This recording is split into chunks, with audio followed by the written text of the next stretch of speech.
Well, welcome everybody to the first AMES slash DigiPen, because we're the two main participants in this activity, which was going to be a musical showcase slash competition with a rubric and judges kind of looking at the material and creating a hierarchy of based on the rubric. But because of a number of circumstances, we decided to just turn into a peer showcase where our main listener, Greg Dixon, who has joined us, will be giving feedback on each piece.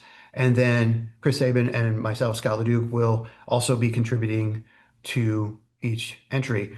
And our plan today is to simply listen to student music from DigiPen, from Capitol High School, and from Lindbergh High School, and give feedback on each piece. And that's pretty much it. And we're going to go in an order that Chris has set up on his workstation, organized by essentially category. We have vocals, we have instrumental music, we have game music soundtracks, and animation soundtracks. So just a number of things. It's a really nice catch bag of or catch all of things to give feedback on. And I'm going to turn it over to Chris to talk a little bit about his perspective in this. Well, hello everybody. I'm Chris Sabin. I teach music and sound design at Wannick DigiPen. We're really excited to be here with everybody. This is our first year, sort of teaming up with AMES and Capitol High School, and working together to put together this musical contest. Really kind of excited to see and hear all the student work together. We have quite a range of project styles and types. I guess on the Wannick DigiPen side, since we're a part of this, it's sort of a collection of game development related courses. We have kind of an eclectic batch of projects, some that are games, some that are animations, and some that are just pure music. And partly due to our class structure and the way that we run these projects, our students sort of operated as sort of an audio contracting team that had to tend to a variety of projects. So in some cases, students may have worked on multiple projects. In some cases, they may have served multiple roles on a project. So it'd be very cool to hear a little bit about sort of like the different production styles, the different ways that students and teams approach the theme here. With the music, that might be more direct, or, for a purely musical project, that might be more directly tackling the theme. For something like a game or an animation, that would be supporting, that other media that is kind of approaching the theme in its own particular way and may have other aesthetic goals that need to be supported with music. So I think we can kind of learn from each other's stuff, and just very excited to get into it. We're also joined here by Greg Dixon. He's a professor at DigiPen. He's the chair of the music department. He taught me while I was a student going there, and knows a lot about a variety of musical subjects: composition, audio engineering, synthesis. Have had many good conversations with him. So very excited to have you here, Greg. Thank you, Chris. Hey, everybody. I'm really honored to be here with you all, and I have really enjoyed the process so far of listening to all of your work. And I think I think everybody should be really proud of where they're at, initially, regardless of competition and things like that. So I just wanted to say that I'm really grateful to be here. Appreciated all the art that you all have created. And then maybe just a bit about myself. As Chris mentioned, my main gig is a full-time professor at DigiPen and department chair of the music department there. Outside of work as a freelance artist, I also do composition, sound design, and then I work in the recording industry. As a recording engineer, a mix engineer, and a mastering engineer. And recently, mastering is that seems to be the bulk of the work that I've been doing a lot lately. So that's been really exciting and really cool. So been doing a lot of mastering, but I did mix a record this past year. So anyway, that's a little bit about me, and I'm happy to be here. So thanks. All right, thank you. So I think what we're going to do here is we are going to sort of do a kind of a categorical, randomized approach to Changing to the proceeding music through the music. showcase thing, just in case they get to Howard before he gets home. Thank you. Oh, hearing some open mics over here. We That do wasn't- have comments on. You know, feel free if you have to, a message that you'd like to get across to us. You can send it in the chat.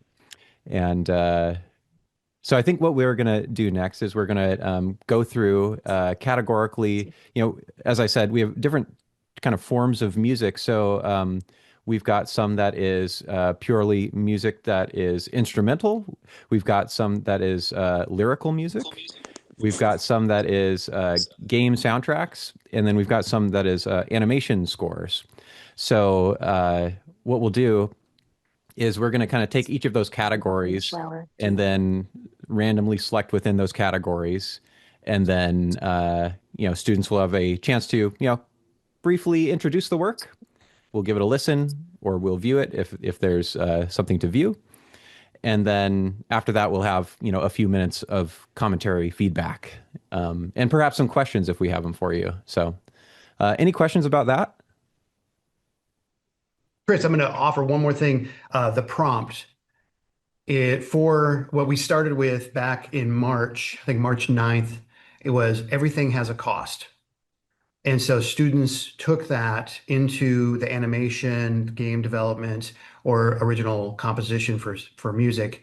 That was what was driving a lot of this. Just throw that out there. So yeah, that's all. But Chris, thank you. Very good. Cool. So let me, again, I guess I will begin taking over the screen here. So I have all the wonderful student work here in my DAW. I'm using Reaper here. And the plan is we'll kind of highlight solo and then play through these.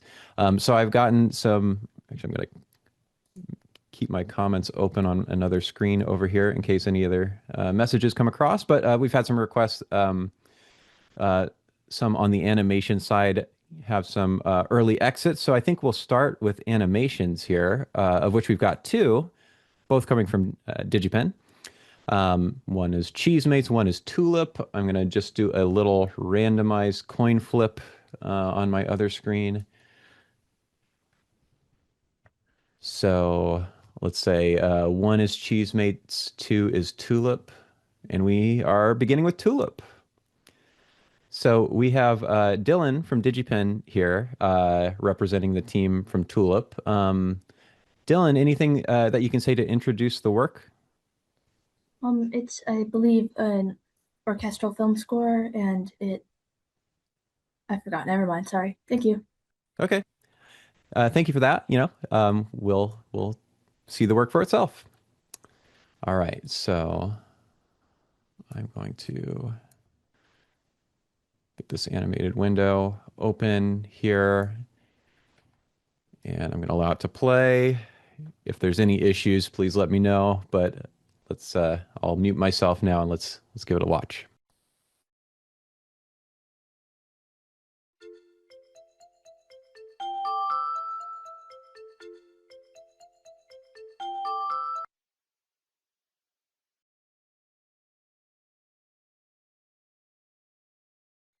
Apologies there. I think I might have a little bit of a ordering issue with a different video, so I'm gonna just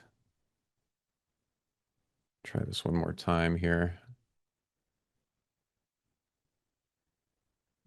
I'm gonna glimpse the screen here just to, no, that one's covering it. Okay, I think send this to the top. Okay, that'll work.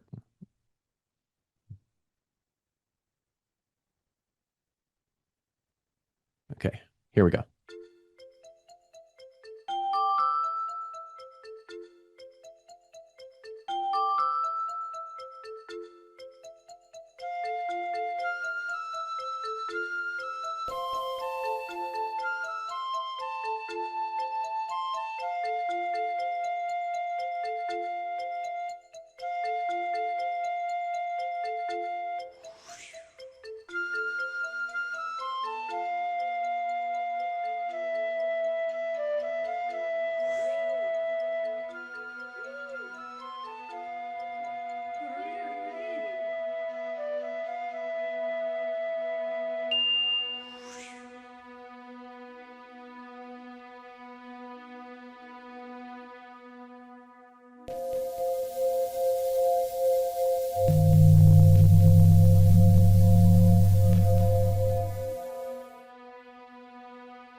Bravo. I guess I don't know if yeah, we're all muted, so imagine applause. Ah, yes. I don't know if you guys send your applause emojis if you've got them. Yes, thank you very much. Um, so let's open up to some commentary, some feedback here. Greg, if you could start us off, I'll pass it to you. Sure. Yes, is this Dylan and are the two people that did the music and sound here? So we have Dylan, and then we have Dante, who has supported on the sound design side. Okay. So they're the audio team. Uh-huh. Great. They're, I believe, both here.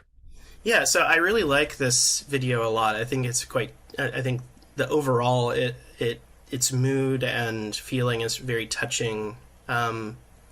So I liked how the music really was cohesive throughout. It has a really nice sense of cohesion throughout the film, and I think it also helps set the tone of the different the drama that unfolds on the screen. So really nice job doing that. That's not easy. In the composition, there's what we might call like an ostinato pattern. I don't know if you cover that term, but you have these kind of repeating melodic fragments that are used, and those also contribute to a very cohesive sound because the composition makes good use of that and develops that technique throughout. So that was really nice to hear. The melodic ostinati or ostinatos, they're very they have a very clear contour to them. So again, I don't know if contour is something that is covered, but this idea of how a melody flows upwards and downwards, and I really love contour when listening to melodies, and I appreciated the contour and again the cohesiveness of contour in the piece. I think that while the ostinatos are very clear, when the ostinatos start to get more fleshed out and there are more notes in them, interestingly, they start to sound kind of like a scale of music. And that may have been intentional for the music to kind of start to sound very scalar. But I found that when the music started to use more notes, it started to sound just like almost like a musical scale to me, and that kind of pulled me out of the experience a little bit. So you might think about that, like, test it with other listeners and see if they feel the same way. Let's see here. I think from a sound effects standpoint, the film could benefit from a little bit more support of sound effects and also ambience. Some application of ambience to this film could really highlight kind of the beautiful environment and the artistic work of the backgrounds that we see. So it would be nice to hear even more sound effects. So I just would encourage the team to, keep going with this. Obviously, share this with more people, but don't be timid about continuing to iterate on this project because it's really beautiful and really cool. So thank you. Wonderful. Yeah. I think I second all of those points, and I would just add to it. I think, there's plenty of room for that type of sort of balance between the sound design side and the music side. I think this also uses dynamics well and uses like kind of where to place those musical cues, in a very thoughtful way where, music is kind of establishing a mood for the piece. It's kind of, almost using sort of a leitmotif type of approach where there's like a melodic idea that, feels like it's associated with the character that recurs when the character, recurs in the scene and is doing stuff. But the music will kind of subside in moments where there's a little more drama, where the action is sort of suspended. Those could be good moments where there's a little bit of a handoff to more of that sound design, more of that ambience. And I think it does have some of that, but as Professor Dixon said, could maybe extrapolate even further, maybe, add even more detail to that, and that could pair very well together. Yeah, to give you an example where I feel like it's that the mix is matching really well in those healing moments, right, where we get this very clear combination between us. When the tulip is healing the young girl, there is a nice balance between sound effects and music in those sections, and so to give you an example of like where I feel like it's working really well. There you go. Yeah. Wonderful. Yeah, And thank you very much. Yeah, Scott, any thoughts on your end? only thing I would add to it, and this is one of those little, it's like a slight bit of EQ maybe on some of the high end, just a little bit. And it depends on what you're listening through. But it's just, I love the natural sounds, the whimsical kind of wind, and with the style of the piece, the visuals, I thought it worked really well. And it's just sometimes the high end can be just a bit. But again, I don't know. I would have to A/B it, but that's something to just kind of pay attention there and see if that would help at all to kind of settle things if it felt like it was a little piercing in some headphones or monitors. But what you guys said was wonderful. Yeah. All right. Shall we proceed? Or I guess we could take see if there's commentary from the class or anything. Yeah, maybe from Dylan. Dylan, did you have Mhm. any questions or thoughts? When listening to it, I noticed there was a little less of the healing noise than there were originally, so I just wanted to mention that. Thank you. Yeah, I love how the healing sections of the film really feel, and how you created that musical contrast for those moments. It made it really clear. And one thing I'll offer for the workflow for today is that I like the idea of we'll play the piece, give feedback, and then open it up for the creators if they have questions for clarity. And we'll keep everybody else quiet. No offense. It's just that this will keep things moving nicely. I am recording this and will be on the AMES website so that if anybody wants to go back, I know that I'm looking and none of my students are here. Slightly embarrassed on behalf of Capitol High School, but maybe I shouldn't have told them that we're recording it. So, but the point is, we do have this, and people can come back and listen to the comments. So I just want to put that out there.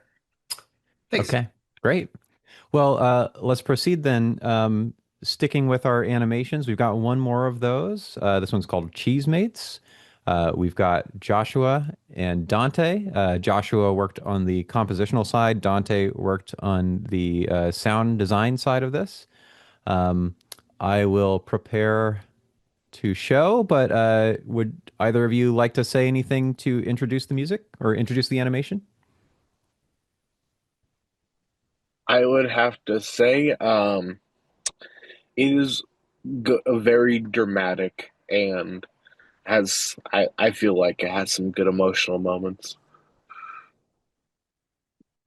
All right. Very good. Let me, let's see. Just getting my participants window open. I believe Joshua is here with us. Yeah, sorry. Joshua, give you a chance here if you have any words for the piece. Nothing in particular. I think it kind of speaks for itself. So I'll give my thoughts and comments after the piece, but yeah. Oh, okay. Sounds great.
Send your applause emojis.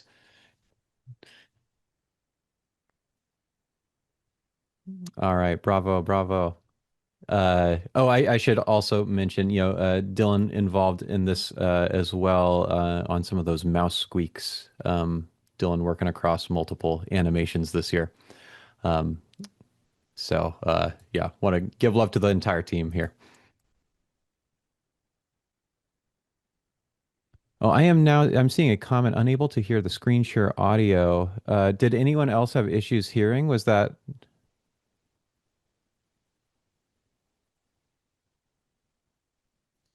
Did my music? I'm hearing it fine. I just I put in the chat to them directly to log out, log back in. They're gonna. Okay. Okay, yeah, and Lee says there's no issues there. So hopefully, was it Isaac can log back out, and I'll let him back in. Okay. Give that a go. Yeah. We'll check those input output settings.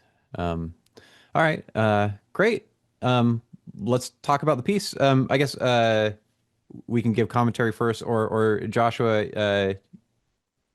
I mean, we could hear from you. You said, maybe you'd like to speak after the piece. Yeah. Basically, what I was going for was basically just trying to hit all those emotional beats just in my kind of style, just with like the piano, the violin, the flute. It was a really enjoyable piece to make, and I think I did pretty well. Sorry. All right. No, you did. So I guess I'll let Greg have the honors here. First comments. All right. Yeah, this is a interesting and dramatic animation to watch. Just pulling up my notes here. Yeah, I think I agree, Joshua, that you did a very good job of sort of hitting, tracing the narrative arc of the film and looking for those beats that you can hit. So very good, and I encourage you to keep going and keep doing film music because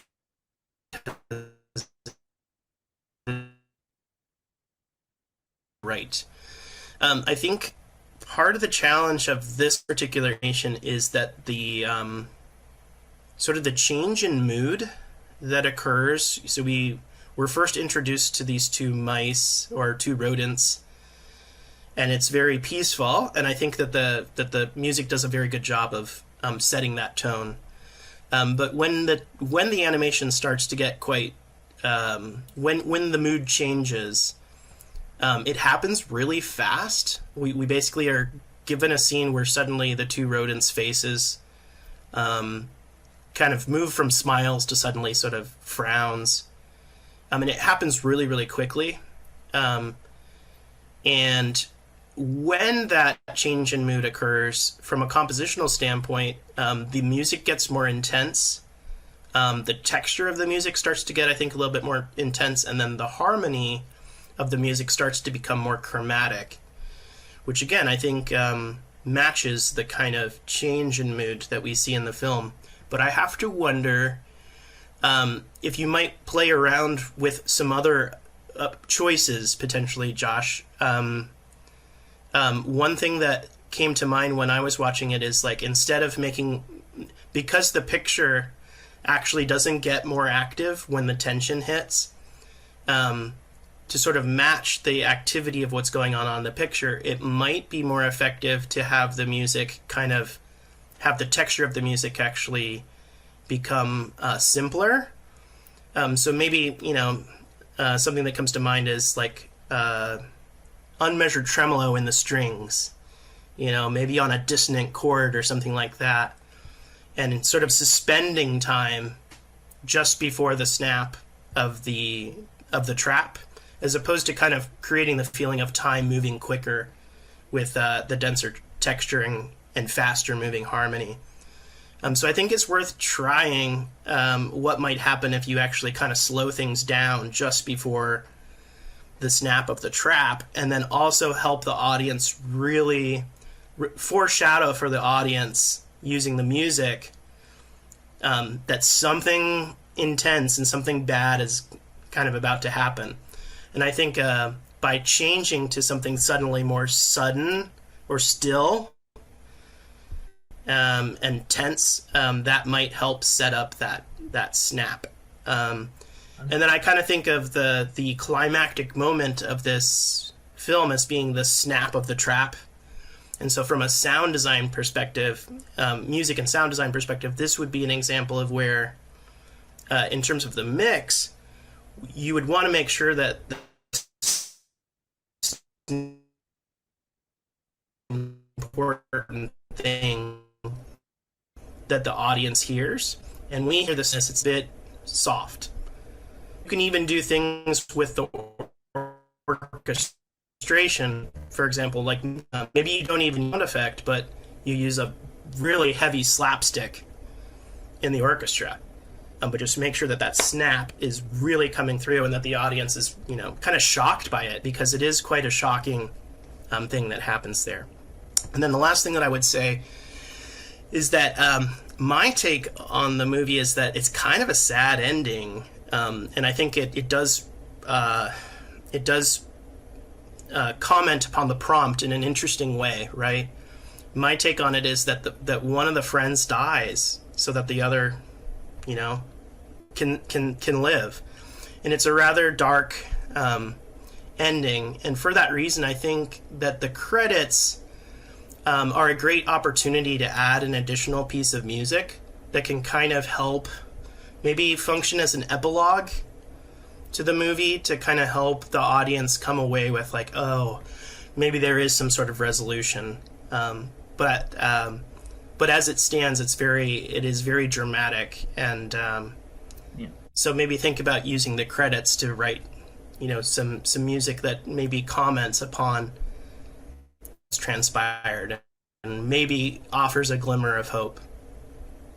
Yeah, I thought about doing that, but my ideas for that were not the greatest, because like in my head I was thinking like a more like happier type theme, and I thought it'd be weird that like after the dramatic moment it just starts playing something like happier, Yeah, no, I think it's tremendously challenging. I mean, I don't think composers usually have narrative arcs quite like this that end on, how do you create an epilogue for something that's so dramatically sort of sad, right? And and is writing some, you're changing the narrative, right? If you do create an epilogue that sort of says, okay, well maybe, but I think that's one of the cool things about music, is that it can kind of help continue to tell the story even after it's concluded.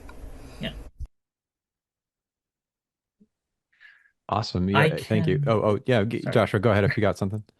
I can work with Chris on the following weeks to add that and basically just improve the composition for the upload on YouTube. Yeah, I think any of these projects, if you guys find ways to just increase the quality, add details, we've reached the end of our project timeline for AMES, but that doesn't need to be the end for these projects. If you guys see ways to carry them forward, I really like that idea of like tremolo strings and slowing things down as a way to kind of suspend the motion and sort of up the drama leading up to that snap. And I think something with like a tremolo string, it does allow you to, maybe slow the harmonic rhythm and the rate of like changes in the harmony. But at the same time, tremolo, yada, yada, yada, yada, it's kind of repeating. There's sort of like a rhythmic action that's like embedded within it. So that can maybe also speak to the, I don't know, heart racing, emotional state that, these rodents may be in. It invites kind of thinking sort of symbolically about how the music kind of evokes certain, feelings and themes. Really, really interesting opportunities to, make that all come together. So I think you've done some great work, but these are some cool ideas to play with.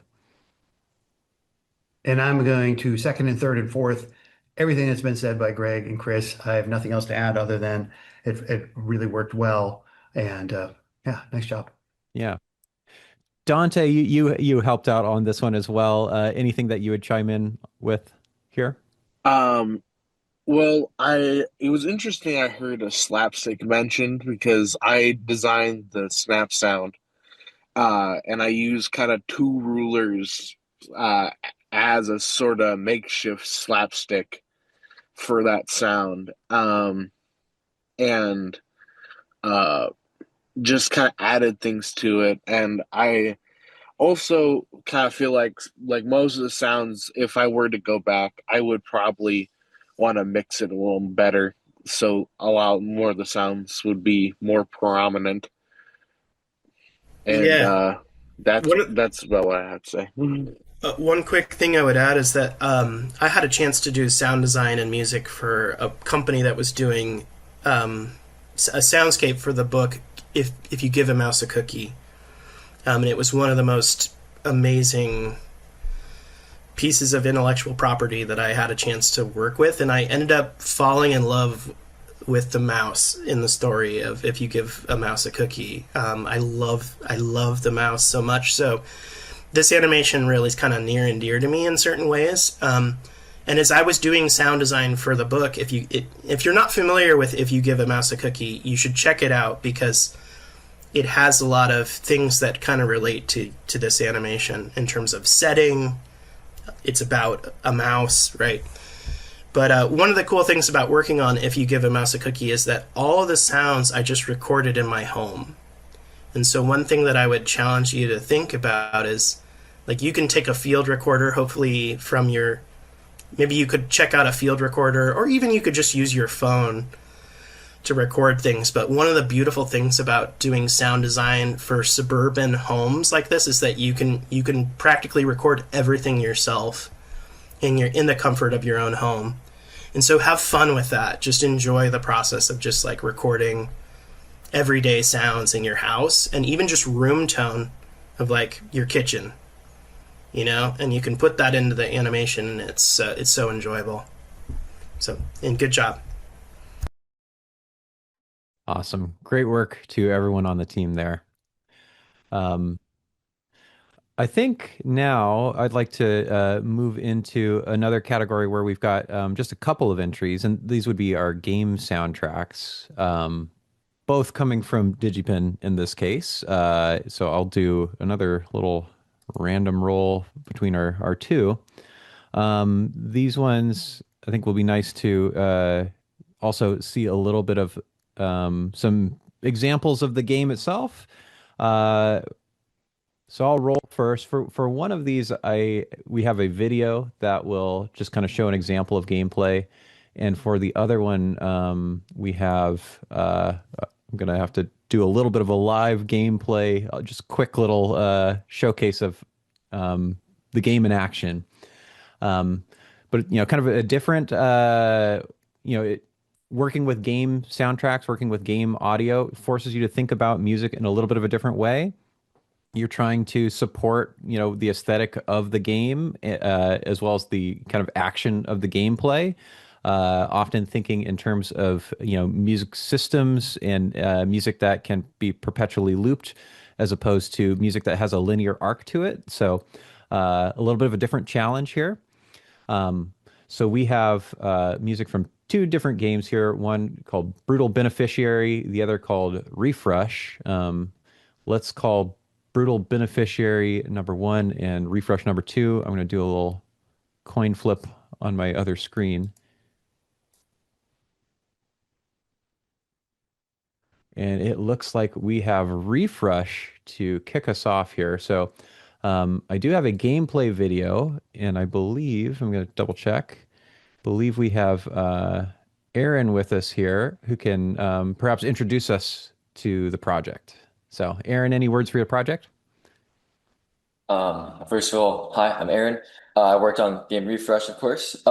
So when it comes to the music in this project, it's supposed to, so basically the concept is a tower defense game, where you place down these towers and they will shoot at enemies that are trying to reach their end goal, which is your home base essentially. And you take damage. And so this is an underwater tower defense game, and I am someone who is obsessed with old technology and just older style music in general. And I really took inspiration from specifically from the N64 era, so the 90s. Mario 64 and Banjo-Kazooie. I took inspiration from those games to make the menu music, as it uses specifically Mario 64 for its underwater themes, which are great. I am someone who owns, actually, I can show you right here. I own a vintage synthesizer, and so I've been using that to make the music. And got this like electric piano like sound that I made on it.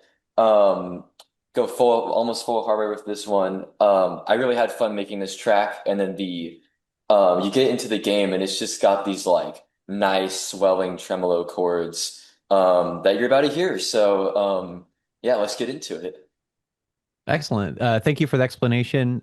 I think how we'll do this, this is a little game soundtrack. We've got the video, and we've got two tracks that are a little shorter, but I think we'll start with the video, and then we'll hear the tracks back to back. One is the title track for the menu. The other is played during gameplay, background music during when you're actually playing the game. So we'll hear them all back to back, and then we'll talk about it a little more on the other side. Okay, so I've got in this case. Oh, I'm learning more about how Reaper handles video here. So I'm going to rise this one to the top so that it layers it properly. All right, let's give this a shot.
Okay, moving right along to the title now.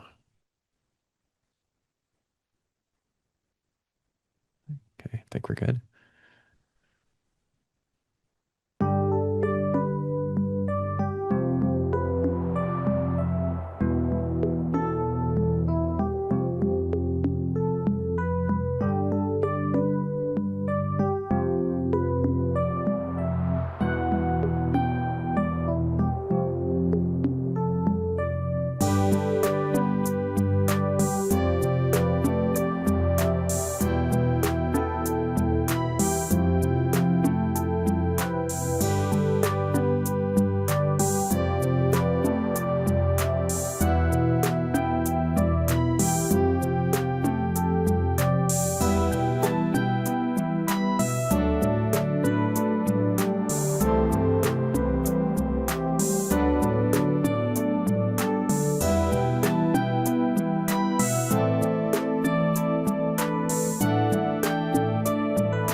All right, I allowed it to loop there. You can hear how that works. And now we'll let that one stop. And we'll continue on to the last track here for the gameplay. Or, sorry, that's not. No, that is. Yeah, here we go.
All right, there you have it.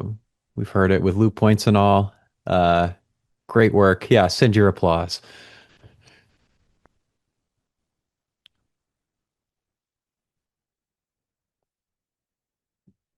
All right. Yeah, let's talk about it a little bit. Greg, would you like to open us up here? Sure. Aaron, I really enjoy this a lot.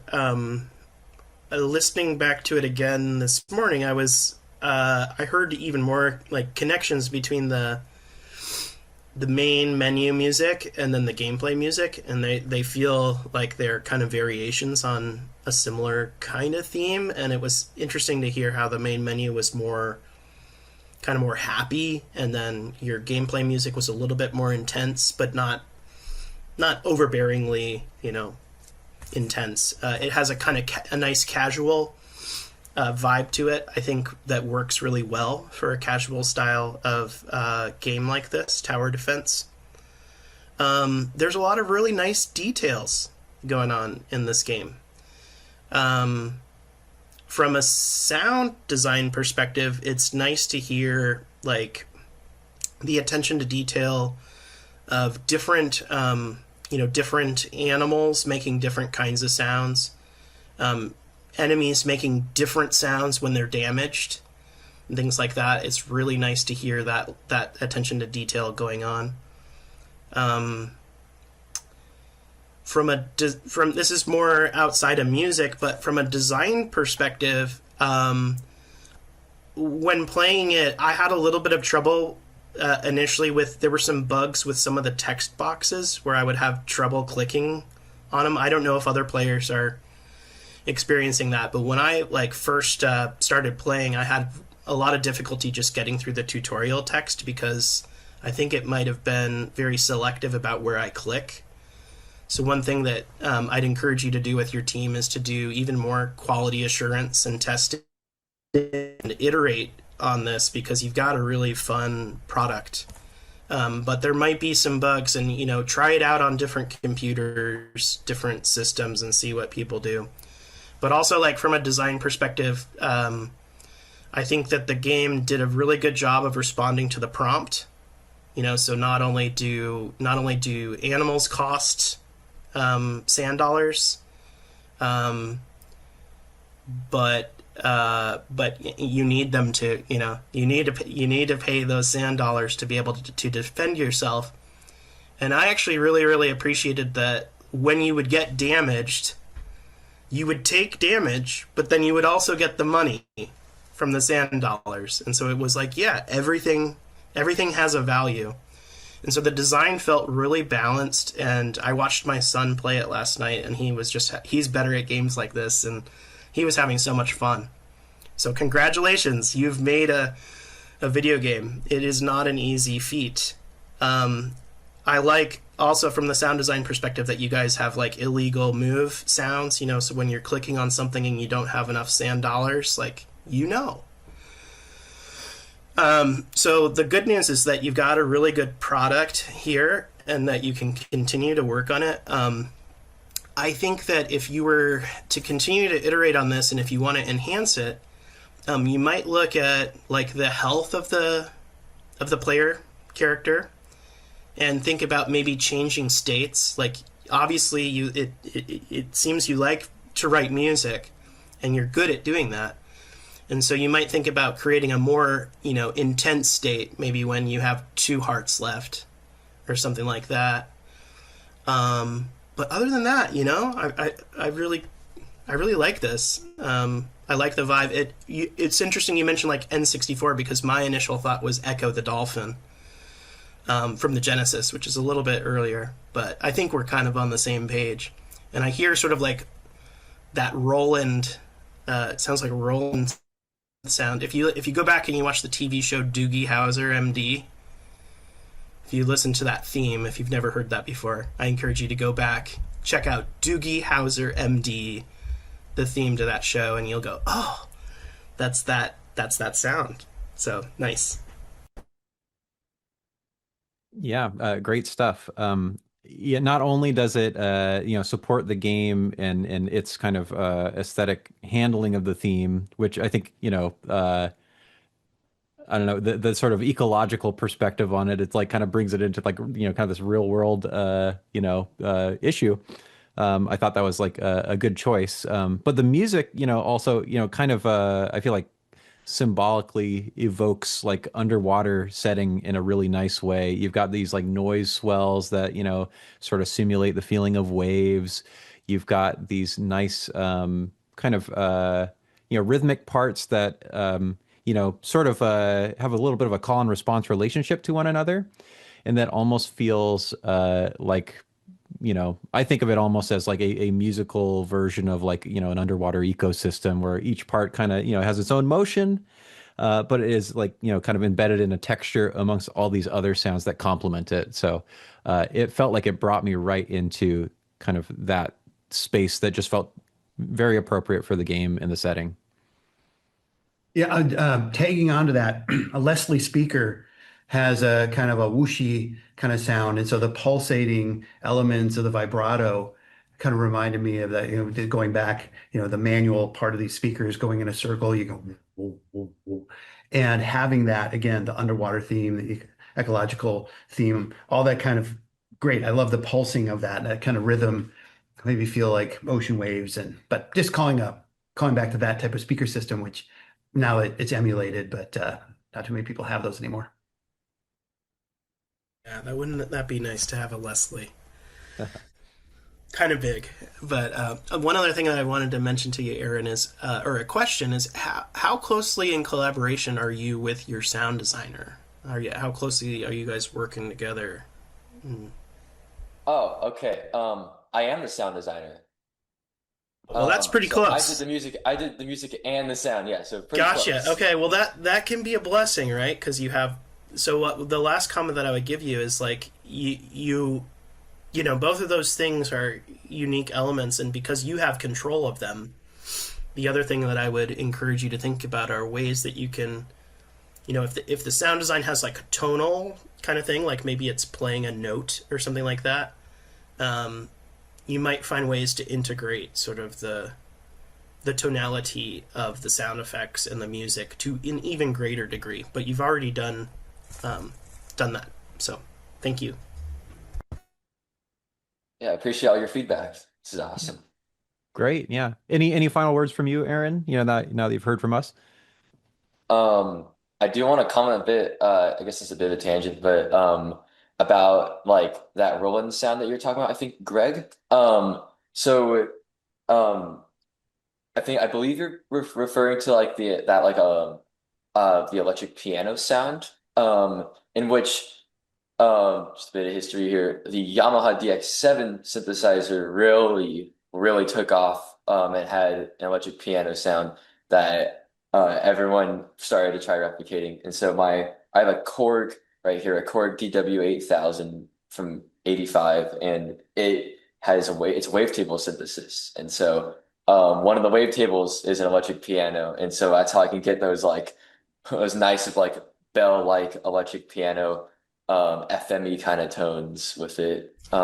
Nice. Yeah, you're probably thinking back about that Doogie Howser reference. It actually probably is a DX7 now that I think about it, because that was what everybody was using. Yeah, especially like So those presets, cheesy presets. But yeah, appreciate being on here, and I appreciate all your feedback. Great stuff. Yeah, thanks for sharing the music. yeah, keep going. All right, we have another game. We've got this one's Brutal Beneficiary. We've got Henry, the sole music and sound designer on the team. I'll tee it up. And Henry, you got any words of introduction for the project?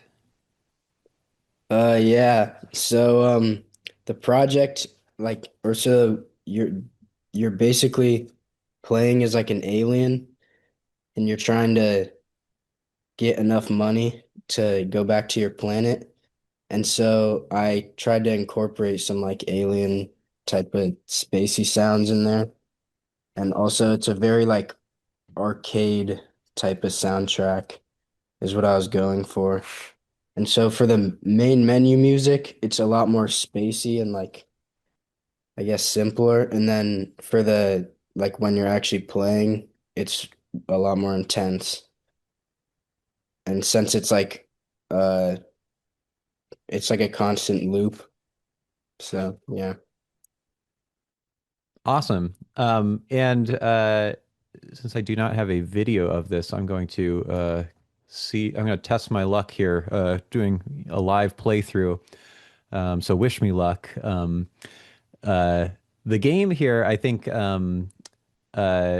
does a pretty good job of sort of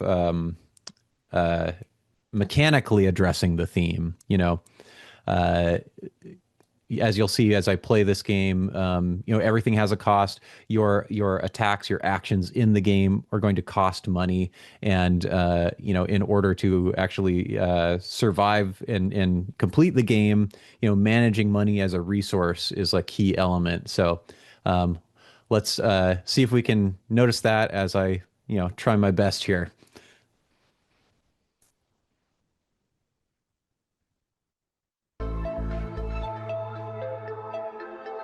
We'll sit with the menu music for a second here.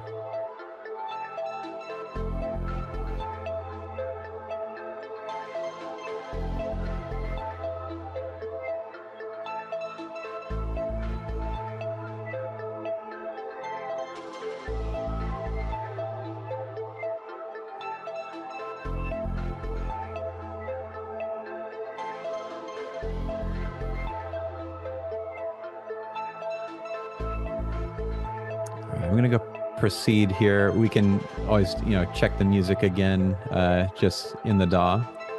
But let's see what happens as I continue.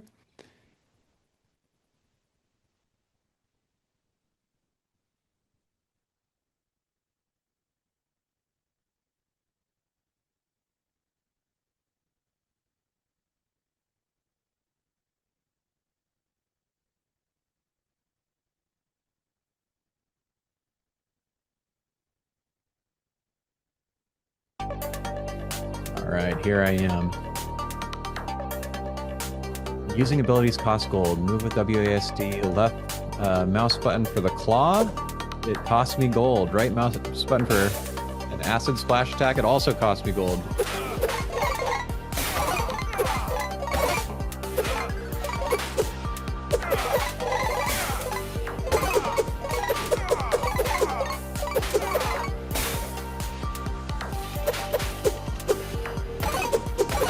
Oh, that guy's on me.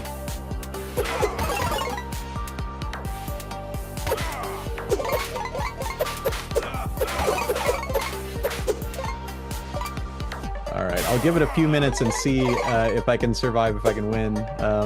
I'll try not to take too long with this.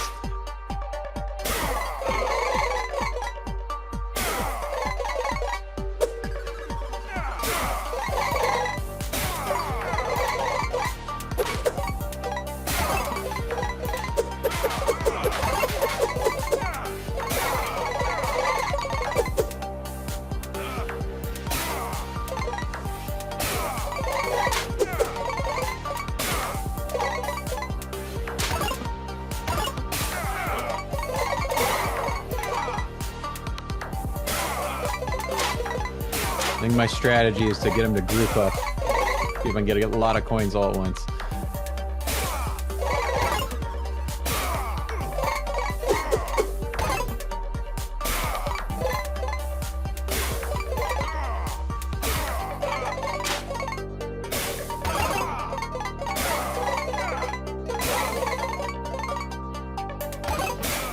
Oh no, they're closing in.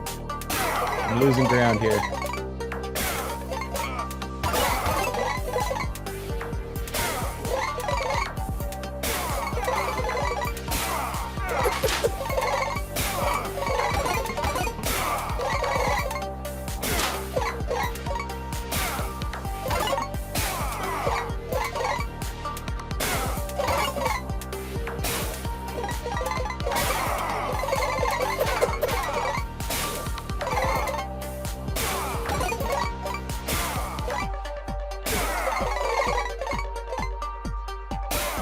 It really does feel like it is a balancing act here of getting my resources right, and I'm now failing. I think I'm giving up here.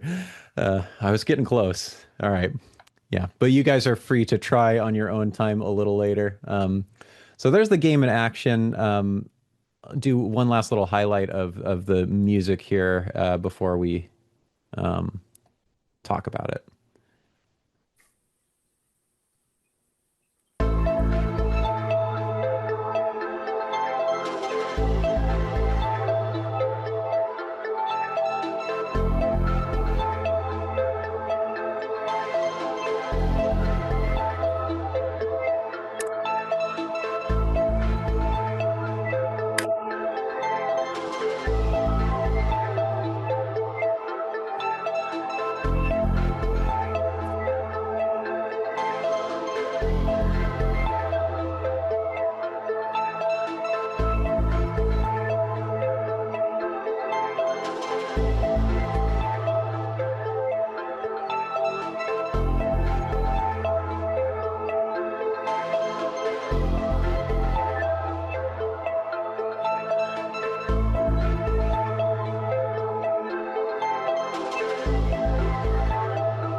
All right, we've heard the loop point and then the gameplay one last time here.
right, there we have it. Send your applause.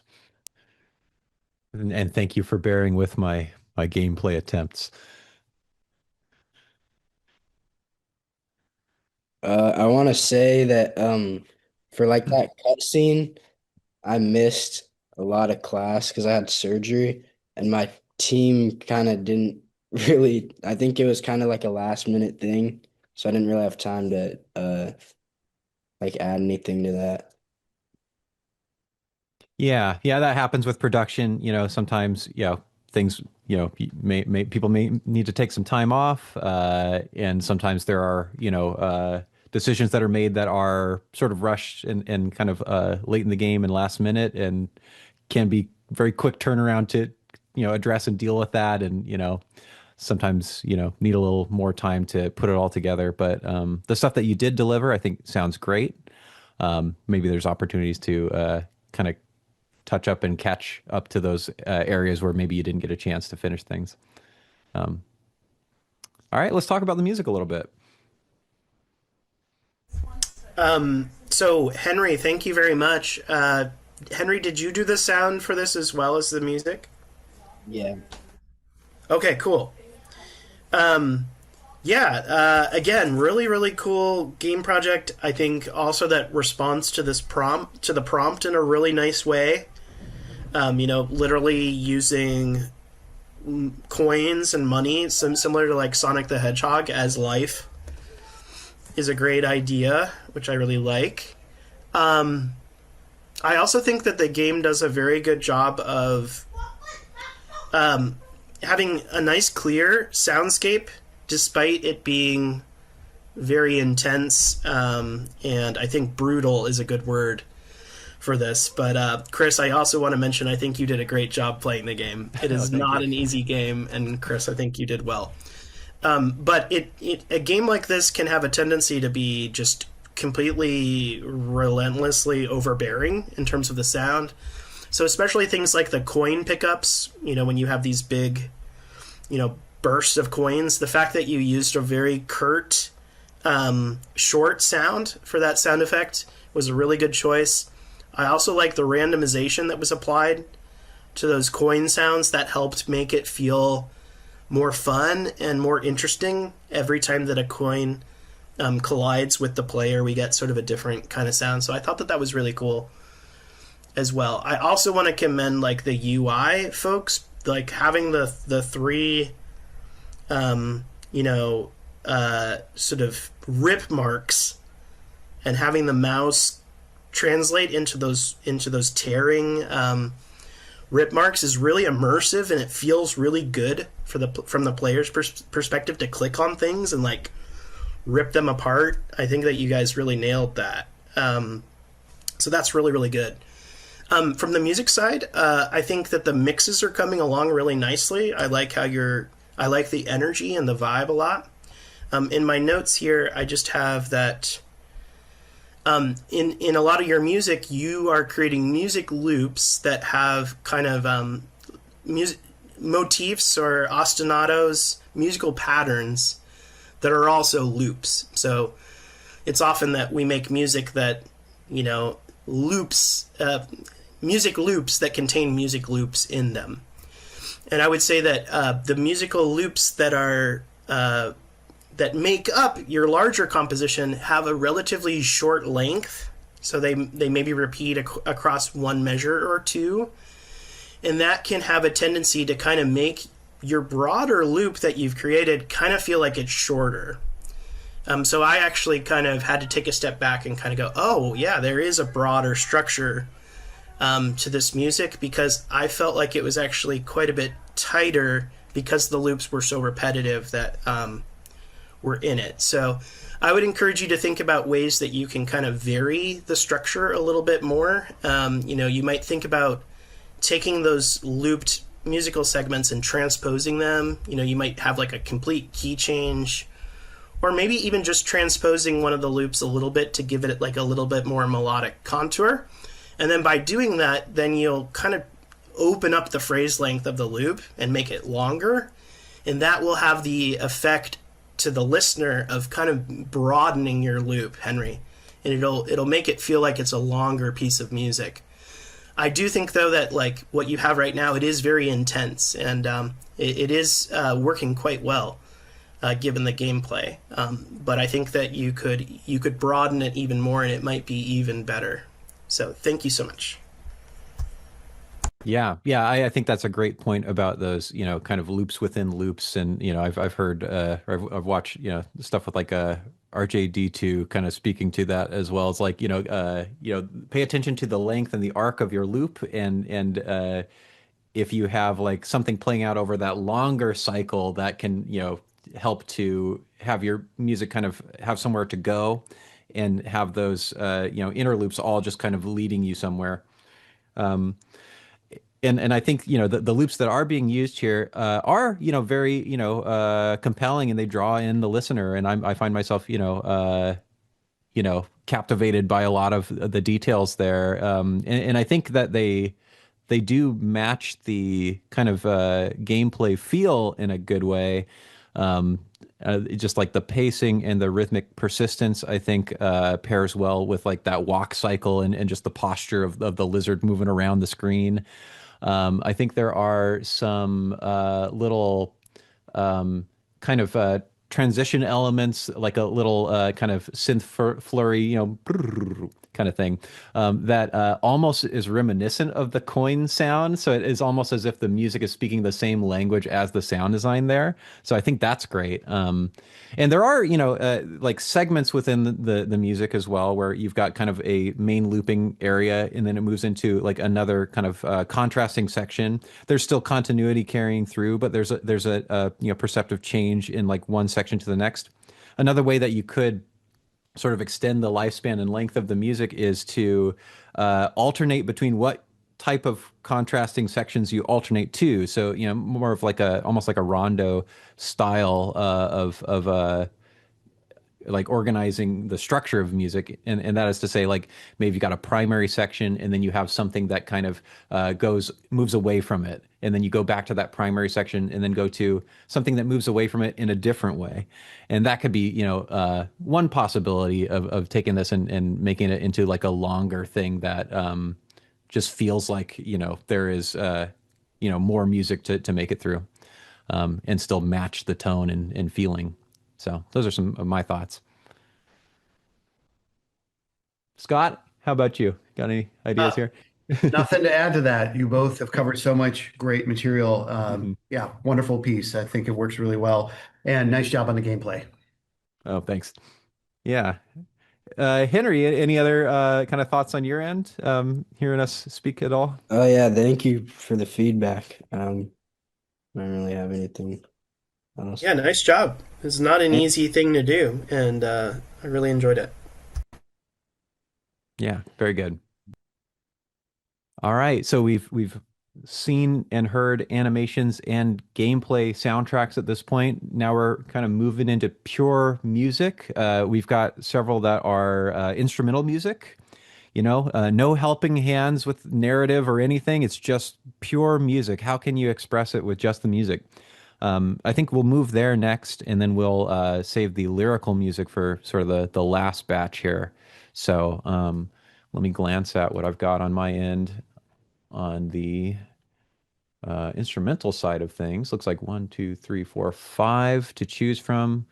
I'm returning to my randomizer over here. So I got 1 through 5.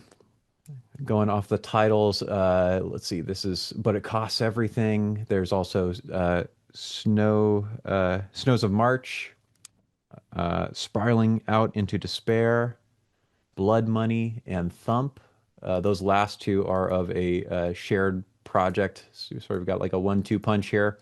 So I guess I'm gonna make this out of 4 in that case, and in that order that I set them in, that will be the order I'm thinking of these in. And lucky number 1, But It Costs Everything.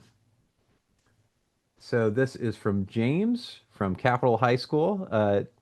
James, anything you'd like to say about the project or the music to introduce it?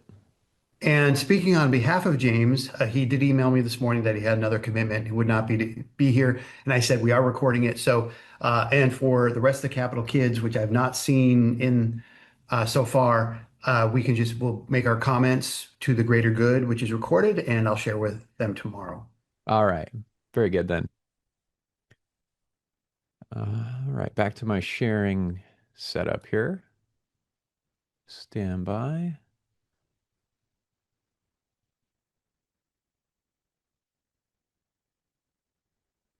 All right. Here we go.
All right. Bravo to James. Wish he was here with us.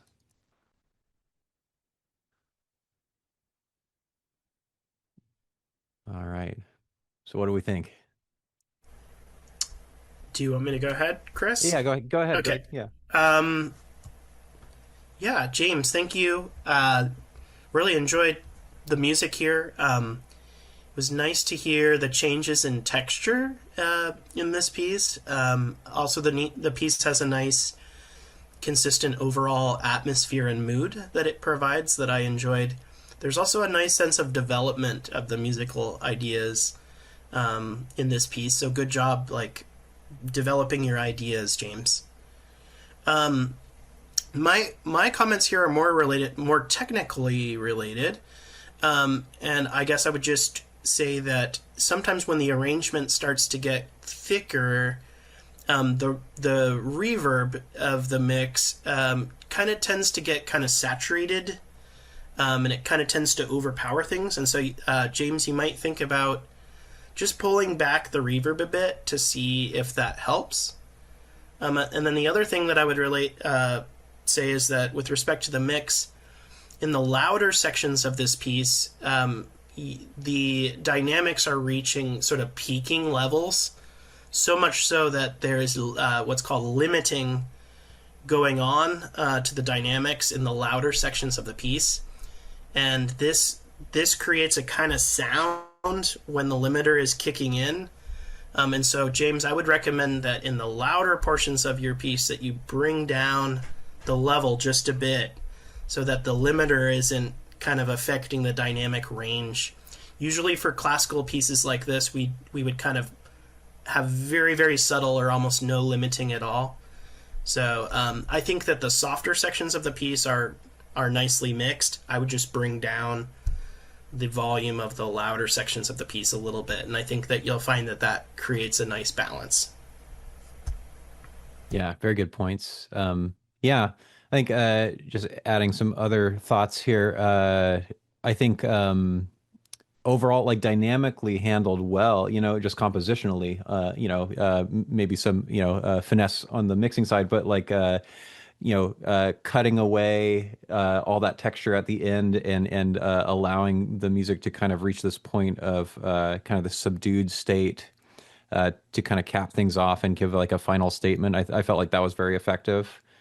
I also felt like the opening melody was very strong. I really like the effect of finding a melodic sort of a note to repeat while the harmony changes underneath, kind of recontextualizes that note. I feel like that's like when done well, always very effective, and I that just added character to this melody in a way that kind of drew me into it and made me want to hear more.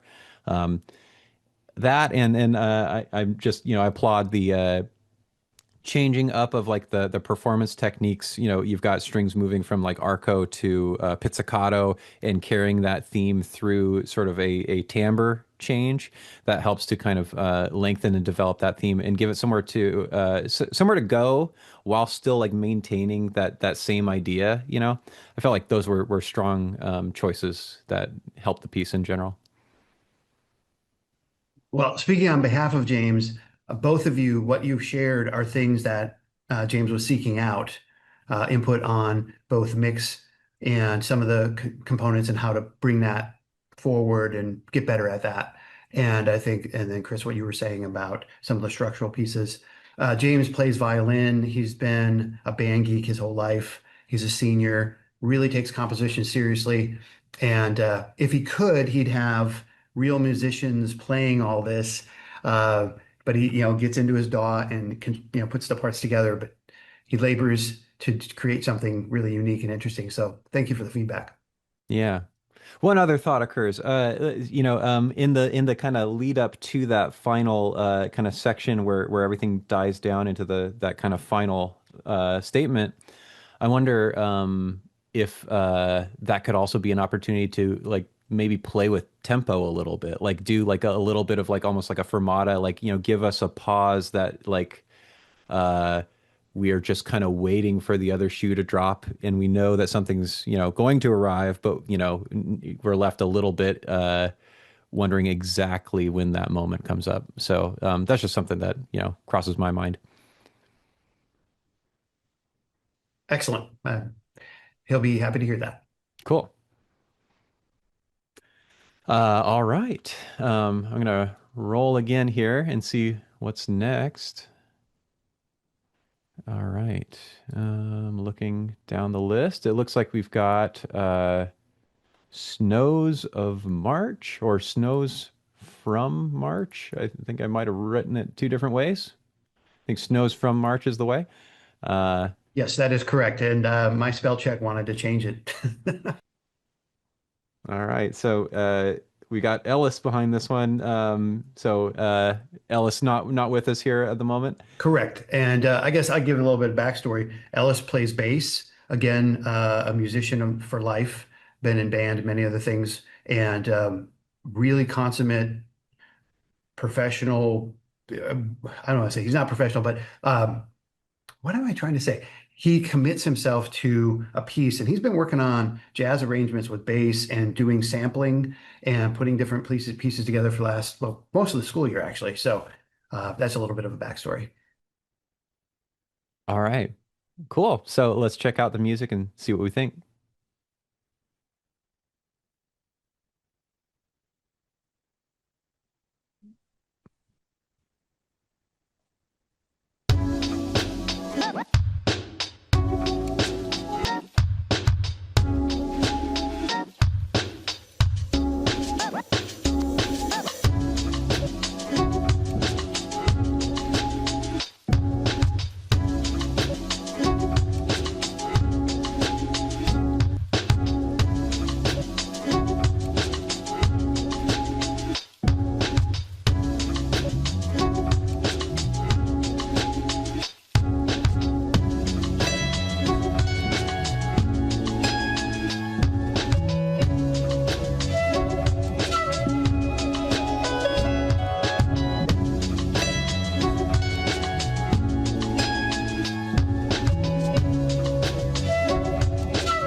All right. Hats off to Ellis for that one. I guess I'll mix it up here and maybe I'll start. I took our entries, and I had a trip up to Bellingham yesterday to see my sister. So I was listening in my car ride, kind of a natural listening environment for me. And I gotta say, the mix in the car felt incredible for this one. Just really all of those like little production details came through nice and clear. The groove very palpable. Um, I really appreciate these like little production highlights that there's a degree of like kind of restraint of like when and where to use them. And later on you get sort of the culmination of like all of these things coming together and kind of like the more fleshed out texture. And one of those little details, this like little woo woo kind of thing.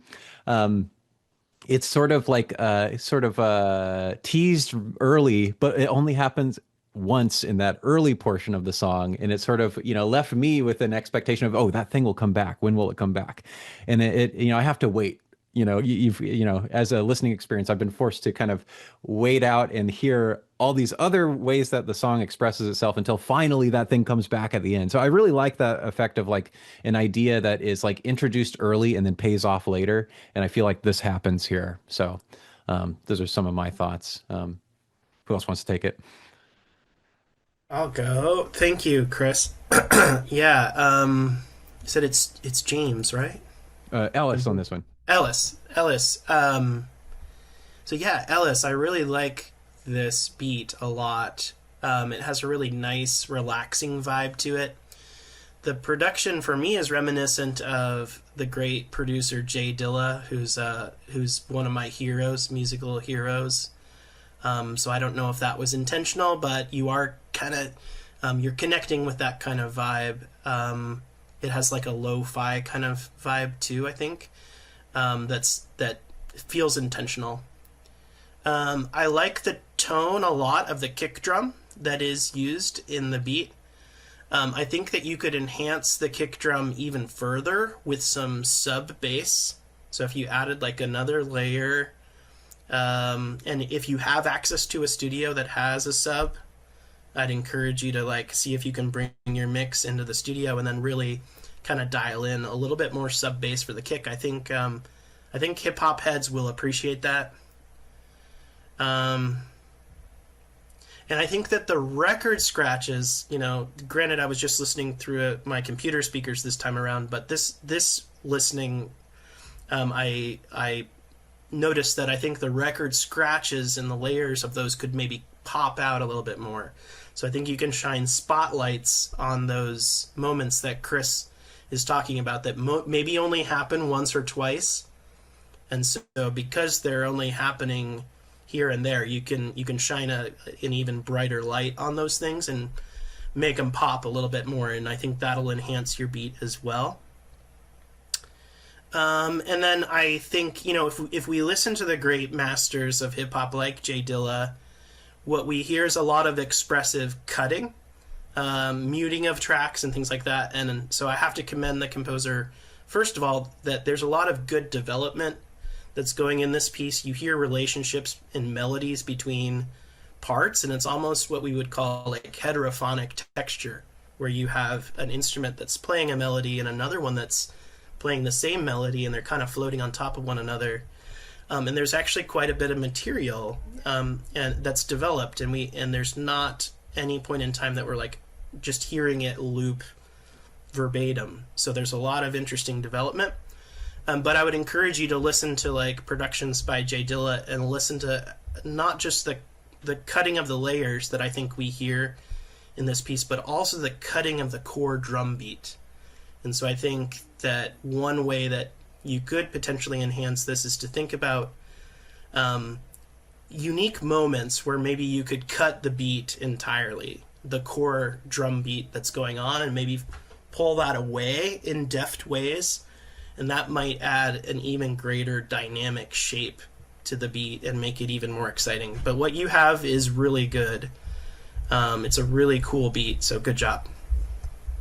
And the only thing I would add to what you both have said really, really well, and again, Ellis is going to appreciate this, is that I'm listening in these reference monitors, NS10s, which are kind of like a mid-range punch to your face. And the bass is not quite as present. and he is an incredible bass player. And so, I have not listened to it with these. And so it's something I'll go back to the main room, and we do have a sub set up. And again, Ellis, I think we'll have a lot of fun working with that. But the bass was a little bit, I wanted it a little bit more present in these speakers. So that's something I'm curious around with earbuds or something else, what's happening there that could be, enhanced. But yeah, thank you both for your feedback. Yeah, fantastic work. All right. Let's see. It seems we've got two more entries on the instrumental music side of things before crossing over into lyrical music. Gonna roll again here, and we're proceeding in linear order, it looks like. So, spiraling into despair, or spiraling out into despair by Juno comes up next for us. Scott, anything that you can say for this one, if Juno is not here with us? Yeah, Juno is one of those wonderful people that is prolific. Bell rings, is locked in, and bell rings at the end of class and is not locked out, like keeps going. And after school, we'll just hit, we have a 100-year-old upright piano. We'll just go and just start going nuts on it for a half hour until I have to leave. And so Juno won't just make one or two compositions in a period where we expect one. We'll make numerous and then have to pick something, and they're heavily inspired by game music and other things that kind of come through, and they like to explain where the origins are. So when you hear this piece, you may hear lots of inspiration or homages to various pieces. I'm not as much of a game player, and I don't come from game design, but again, that might be something that has an influence. So that's a little intro. Oh, cool. Yeah, I guess we'll have to keep our ears peeled, but people say that, right? Yeah, we'll listen for it. Awesome. Okay, so coming right up.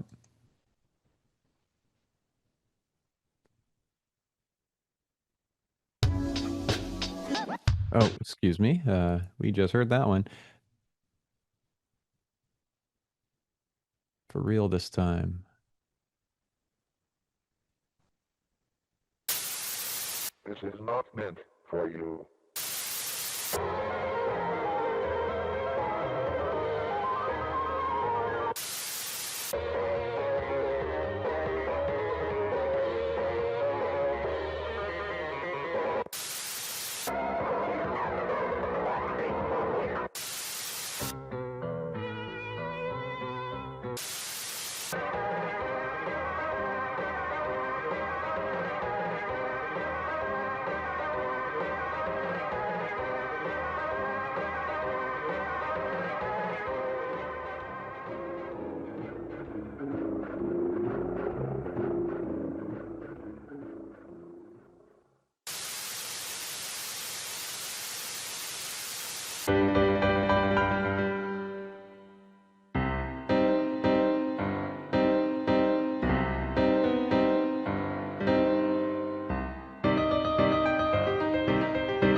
incomprehensibly is my mistress.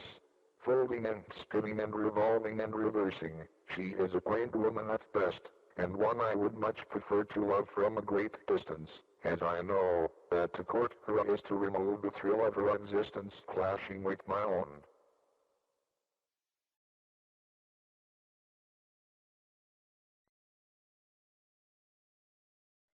Right, all right. Give it up for Juno.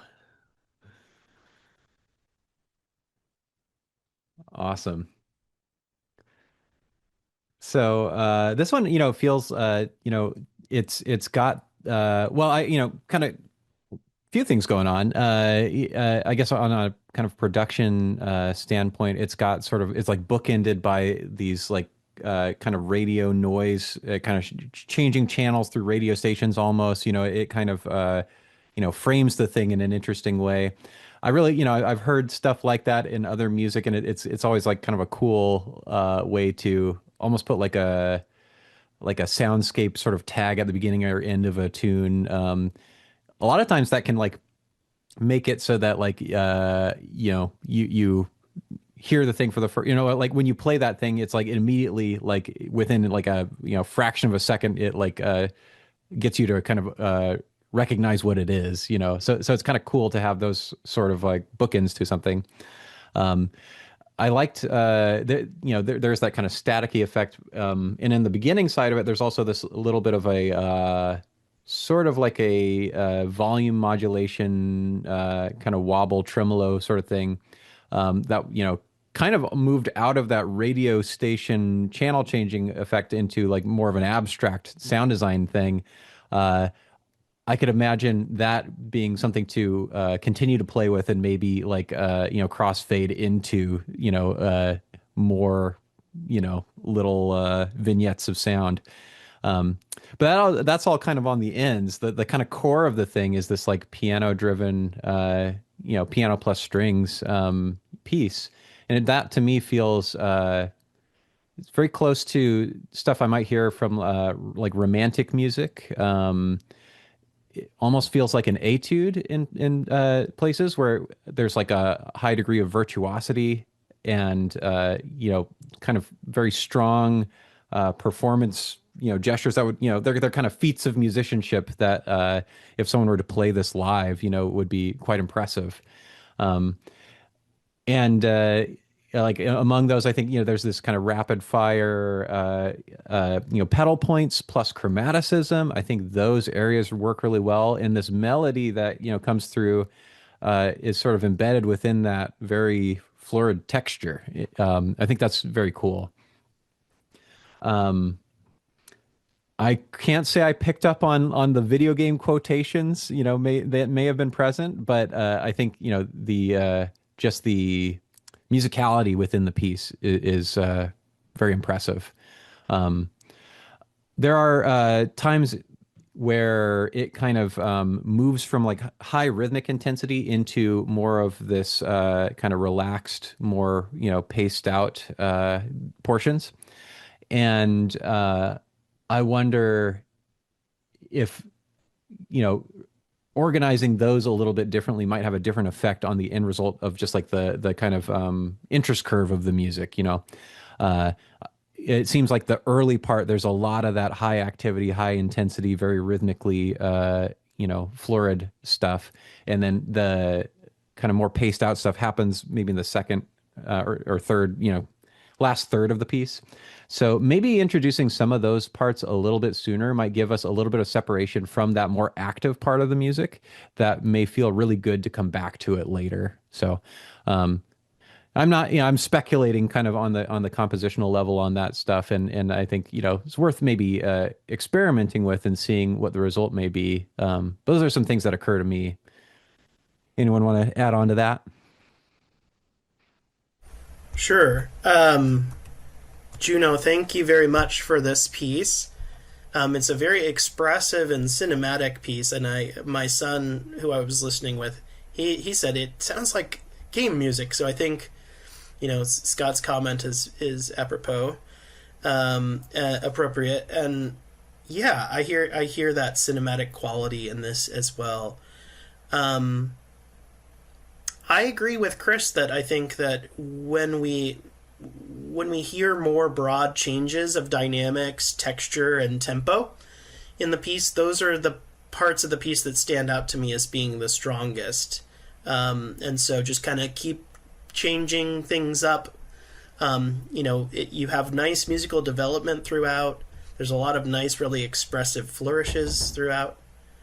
But I did feel like the last half of the work felt the strongest, maybe because of some of the things that Chris pointed out.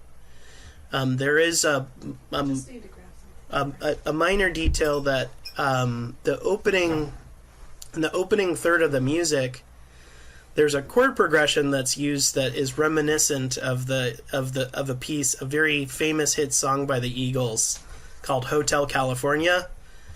And when I was listening to it, I couldn't lose the Hotel California progression. So it's something that happens. It happens to the best of us.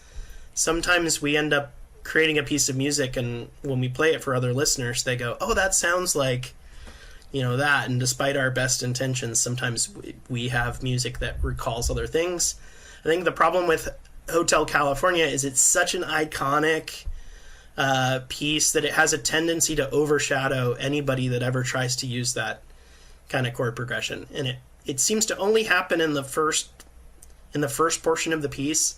That's where I hear the Hotel California harmonic progression being used. In the latter half of the piece, it feels like it's touched upon, but I don't get the feeling of I'm listening to a version of Hotel California. So just a note there. And yeah, I think that Chris's idea of, or just that it's a little bit unclear how the bookends relate to the center. And so, but I do appreciate the variety, and I think it's cool. But maybe there are some ways that you can incorporate what you're doing on the bookends into the proper piece itself in the middle. So doing effects like wow and flutter, and maybe applying that to your music could be an interesting way, or maybe even bringing in some of those crosscuts suddenly in the midst of the musical progression could be a way of kind of tying in those ideas a little bit more. But overall, really appreciated your work. Thank you both for that. A quick question to throw your way.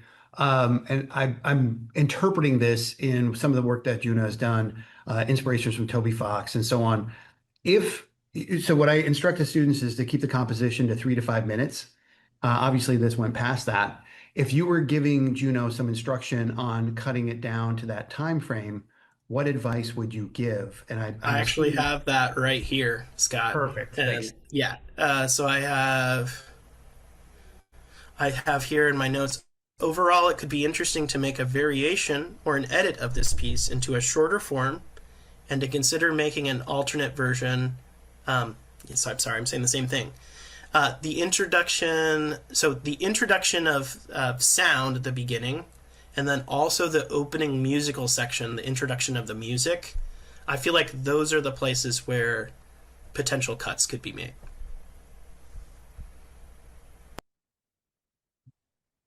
Wonderful. Again, I think that's coming from it feels like the latter half of the piece is the strongest. So I might think about cutting some of the stuff in the beginning and then seeing where that goes. Excellent. And Chris, what do you think? I think I generally agree there. I think that initial statement of that, kind of melodic theme comes in very strong. It maybe elaborates on that, longer than potentially it could before kind of crossing over into like a contrasting section where you kind of maybe change the pacing, change the rhythmic texture. So giving a little bit of separation from that central idea earlier, so that we have the sensation of coming back to it, and reinvigorating it, and then that returning to it can be a good moment to develop it further, extrapolate, add all of these ornaments to it, and expand the idea. So yeah, maybe a little back and forth between that primary section and then getting that later stuff to happen a little bit sooner before coming back again. And then maybe, yeah, okay, so like introducing the sounds into the kind of fabric of the core piece of the music. Maybe that's also something like if you are going with this sort of like radio channels coming through, this is me interpreting it, but maybe like a little bit of kind of crosstalk of like the radio, static and like a little bit of something, happening simultaneously starts to kind of seep in certain points, if you want to go with that direction with it. Something to maybe experiment with. Oh, you're muted. Thank you. I know he will receive that feedback really well. My first talking over mute for today. Thanks, gentlemen. Yeah. Awesome. Okay. Looks like we've got one more entry in the instrumental side of things. And this is like a two-piece. They're calling themselves Skitch. It's a couple of my students, Destin and Vincent. So they have teamed up and worked together, and they have a couple tracks to feature here of what may turn into more, but maybe they can say a little bit about that. So Destin or Vincent, would you like to give us a little bit of an introduction to your guys' project?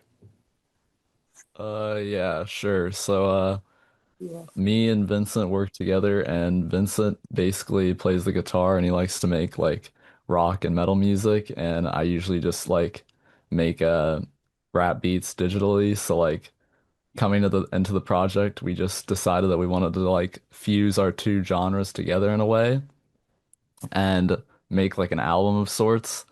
And in terms of the theme, like we wanted to approach it by like telling a story of like a struggling musical artist that like sort of sacrifices their own well-being in order to gain fame, and then it kind of all comes crashing down in like a finale, basically. So yeah, that was the story for what we made. Yeah. Great. Vincent, anything you'd like to add on that one?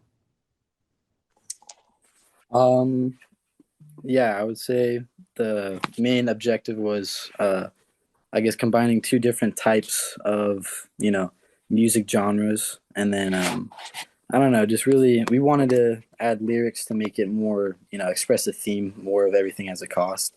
But, due to time constraints, we couldn't do that. So we decided, to do it, I guess, through the music. So, with like, I guess, remind some like out of time or kind of like raw sounds, whatever, to make it a little bit more, I guess, deep cutting, the lost part of it. So, yeah.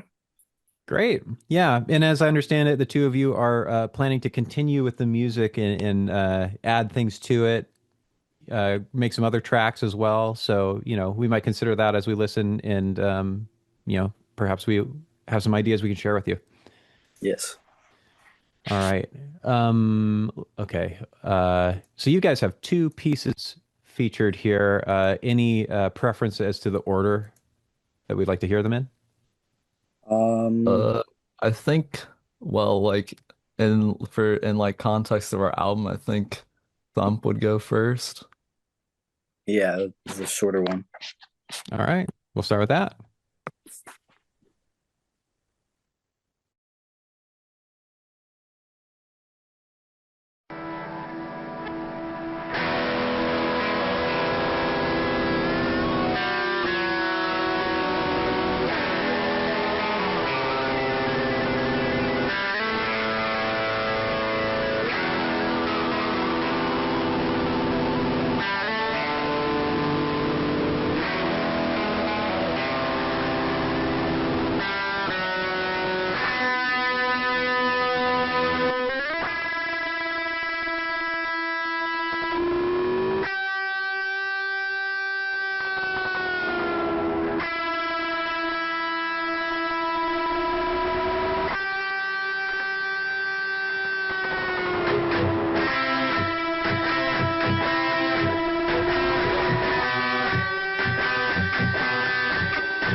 All right.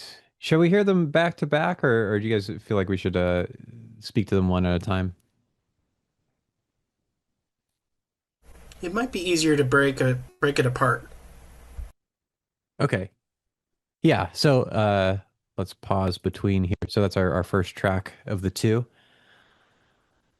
Guitar driven, kind of rock oriented. It's got this kind of it feels to me like may serve well as like an introductory track. It feels like it's kind of like kind of setting a scene and this kind of almost like what was the word I'm looking for? Almost prelude like in this like of like a maybe like of a, like a maybe prog rock-esque sort of way where you've got like introductions of themes that might recur later and kind of a little bit of a sort of non sequitur as we go from like that early section to what we hear later on. It feels like something that might have potential to be developed further in a different track at some point that we might hear again later. I think there's some strong like kind of riffs and good melodic ideas with the guitar that propel it forward. I think there might be some opportunities to play more with dynamics and play more with like sort of like adding layers to build up from. There are some nice layers of guitars in there. I really appreciate the sort of like wailing bending notes, kind of giving this like sort of dizzying kind of feeling to it. There's some places in there as well where I'm feeling like, especially I'm hearing it, I'm seeing the name Thump. You've got like this kind of marching forward sort of riff that is repeating itself, and it feels like it's taking us somewhere. I kind of would love to hear what it would be like for that a sense of like enhanced dynamic growth in that section as it kind of is escalating towards like a culminating moment where you hear like those power chords come through. So you've got kind of riff leading us to power chords. Can we get like maybe more layers of guitar or more supporting stuff to feel like that kind of crescendos more? So these are some ideas I have. Throw that out there and see if anyone wants to pick that up. Yeah, Destin and sorry, the two names of the composers. Destin and Vincent. Destin and Vincent, thank you for your work. I apologize because I actually didn't preview this one in my studio system. I did listen to Blood Money, but for some reason I got confused, and so I didn't actually have a chance to listen to this one prior to the event. So I can't necessarily comment deeply on the guitar tone, unfortunately. But from what I heard, it sounded very, very nice and natural, and it felt like a natural performance.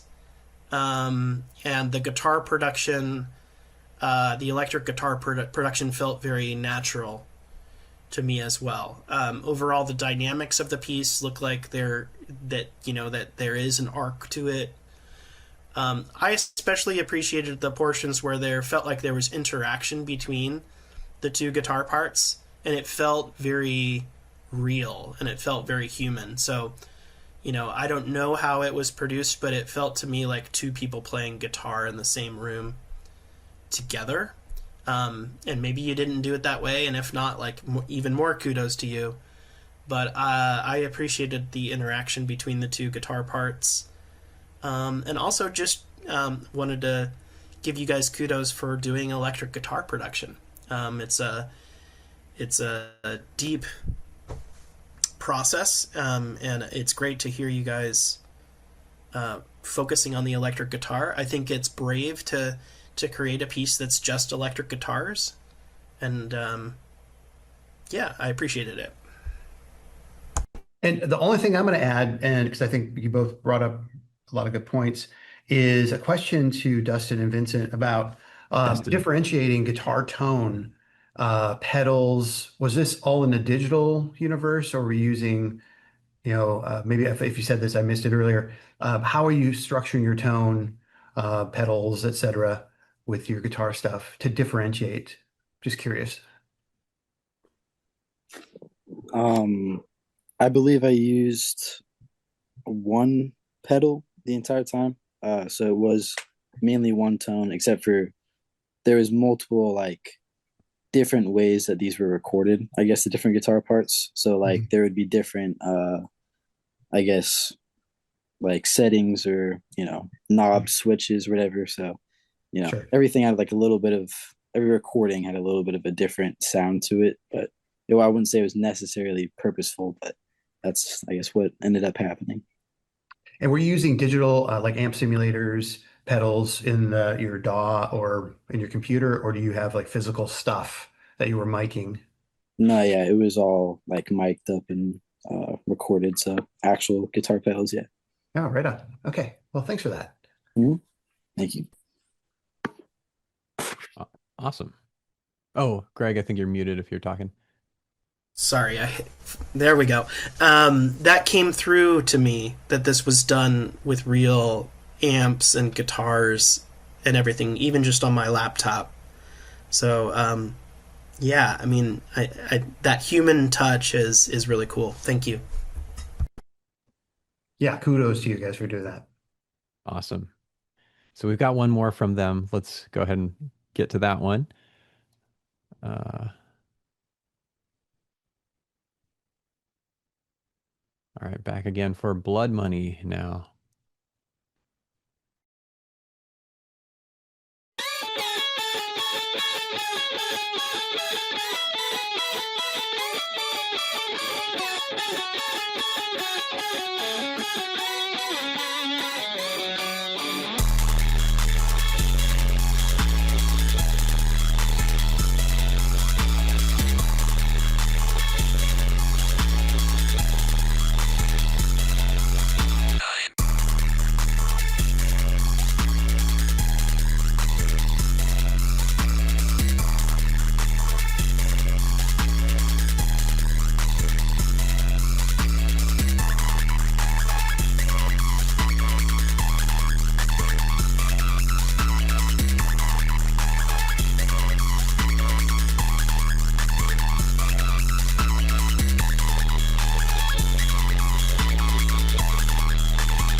All right, bravo, bravo.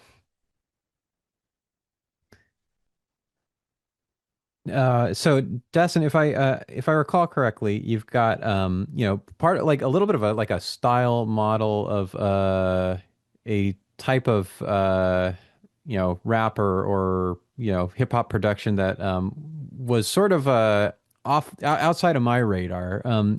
Maybe you can give us a little bit of insight into kind of what type of production style you're kind of aiming for. That might help us kind of get more familiar with kind of what it is you're going for. Yeah, the places that I take the most inspiration from is I listen to a lot of underground rap. And in the scene there right now, like what they're doing is there's a lot of it's like specifically rage rap. They incorporate like a lot of electronic instruments in there and have these really like insane like sort of distorted beats at times with a lot going on, and so I just kind of take inspiration from that and try and do what I hear from my favorite artists basically.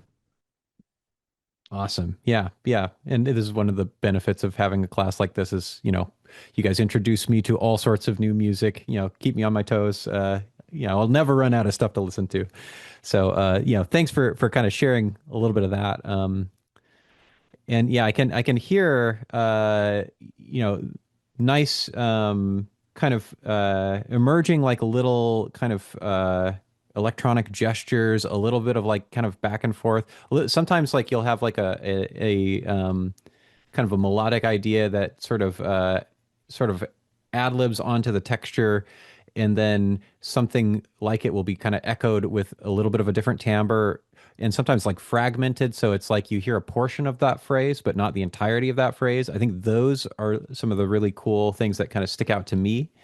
Um, and it feels like you've also got areas where you really have that sort of that distorted kind of buzzing quality come through, almost like a dominating presence in the music. In other places where that kind of pulls back, we have a little more clarity, particularly areas where the guitar is coming through. So it's kind of cool to see that back and forth. I wonder, it might be something to kind of give even more of this kind of variety of texture throughout. There's some places where maybe we live with that distorted texture, a bit longer than, other more clear sections. And this might be part of my own subjective taste coming into the picture here. I do really appreciate that sort of combining of like electric guitar elements and electronic elements, and it reminds me of stuff like Rat-a-tat. Maybe I'm not sure if you guys have ever listened to that, but although the kind of electronic music references that you're kind of reaching for is a little bit different than what that band would do. But yeah, kind of it's cool to hear these things like in conversation with one another. And I guess speaking a little bit of a language I'm not completely familiar with. So I guess I'll leave an opening here for anyone to maybe riff off of that.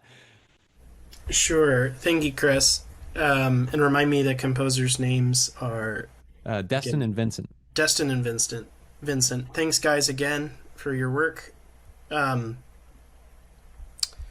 up my notes here. Yeah, I'm intrigued by this idea of rage rap. I have my homework to do as well when I leave this meeting. Now that I understand more about the intentionality of what y'all are trying to do, I guess my thoughts are, Chris, do you talk with your students about like loudness and loudness measurement and that kind of stuff in your...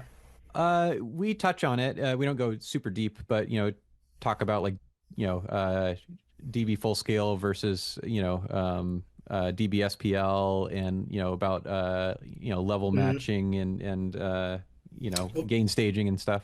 Yeah, for me, like this project is a really interesting kind of example that you guys could use to touch upon what's called loudness units full scale, which is kind of the standard, or LUFS, LUFS. That's kind of the standard loudness measurement that we use now for music. And it's interesting to learn about it because YouTube and Spotify have LUFS standards. I think it's -13 LUFS is what their standard is for loudness. And if you bring in your track and it's like a much higher LUFS rating, then they'll essentially reduce the level of the track when it plays back on their platform. So they'll analyze the loudness of your material, and if your material ends up being too loud, they'll actually just turn it down. And radio stations did this kind of thing as well back in, and I think still continue to do it today. But it would be interesting to just measure this and to measure it from a LUFS perspective, and then to take an example of rage rap and like take your favorite artist, right, and measure their stuff too. And because this is what I do as a mastering engineer, I use models and I use measurements to give me an idea. Because if you look at like modern electronic dance music today, its LUFS measurement is really, really loud. They get up to like -6 LUFS, which is incredibly loud. But somehow in modern EDM, they still manage to make it incredibly loud but punchy and dynamic. So if you listen to like Calvin Harris and stuff like that, it's going to read at -6 LUFS, but it's still like punching. So what I would encourage your team to do is to measure some of your favorite rage rap and figure out what the LUFS is, and then see where Blood Money sits next to that. Are you guys hitting the same loudness? Is your loudness way louder than your favorite artist? Where do you sit? And then the other thing that I would encourage you to think about is that distortion and sort of the color and the distorted quality that I think y'all are after. You can get that in a number of different ways. And the way that this particular mix is achieving distortion is through what I would describe as heavy limiting and clipping. So what the listener is presented with is a heavily limited track because it's bursting sort of outside of the framework of the rails of the peak-to-peak rails of the mix platform. And so what the listener is brought to, what the listener is presented with is a heavily limited but also distorted mix because of the clipping. So you guys have some heavy clipping. But what I would encourage you to try to think about is that you don't need clipping is not necessary to achieve distortion. And in fact, I would encourage you guys to not clip. Ideally you want to have a mix that's not clipping like that, but you can still make incredibly loud mixes and incredibly distorted mixes without clipping. And so you might look at like saturation plugins, distortion plugins, things like that can give you actually even more control over the color and the saturation and the distortion of your music, and then still allow you to kind of keep it. You can kind of have your cake and eat it too. And in fact, you guys might be even more satisfied like distorting things with plugins and then kind of keeping your mix more intact and less clipping. But I'll go back to what I said earlier, which is that I really strongly encourage you to measure this with a LUFS meter. I'll put a free one in the chat that you can download, and it's great. You can just you slap it on the master channel of your digital audio workstation, and you can just measure what you're doing. And the more that you start doing that now, the easier it'll get to create sort of Spotify friendly or radio friendly mixes. Awesome. That's great. I'm eager to check out that LUFS plugin too. Great. Yeah, I'm just going to stack onto that real quick that and my feedback in general is just the LUFS piece is really crucial, and the type of distortion and clipping. When you look at fuzz, overdrive, different distortion circuits, different wave forms, and so on, just explore that. We casually talk about in class from like gravel to sand, big chunky rocky stuff. So depending on what you're after, getting a taste for what type of distortion is going to serve the purpose. And I think, Greg, you nailed it right off the bat. The heavy clipping that comes from The limiting is a type, but usually to the ear sounds a little bit, I'm sorry, that's a dad joke almost, limiting. Uh, so it is limiting, and I think it limits the options. But I think if you look at other ways of getting that distortion, and of course the whole LUFS conversation, I think it's great to look at music you love to see what those measurements are. And yeah, thanks, Greg, for giving us homework to go dig into this for the mastering section. Yeah, man. As a mastering engineer, like metrics like these this is like this is my bread and butter kind of technique. I'm constantly measuring loudness. And Chris, for your students that are using Reaper, one of the awesome things is in your render window, you can click a box that actually provides you stats of all of the different LUFS metrics, and it'll print that out in a .html file. And so so that's what I'm literally doing for my records these days is I'll get stats of every track, and I'll look at graphs, and I can get stats, and I can compare things, and I can make minor details. But again, the human ear is more important than any of the stats. Using your ears is what's most important. Great. Yeah, thank you. Yeah, stuff to look into. I think now we have crossed into our final I guess bundle here of music with lyrical music. Let me look and see what we got. It looks like 1, 2, 3, 4, 5 pieces that we have here of the lyrical variety.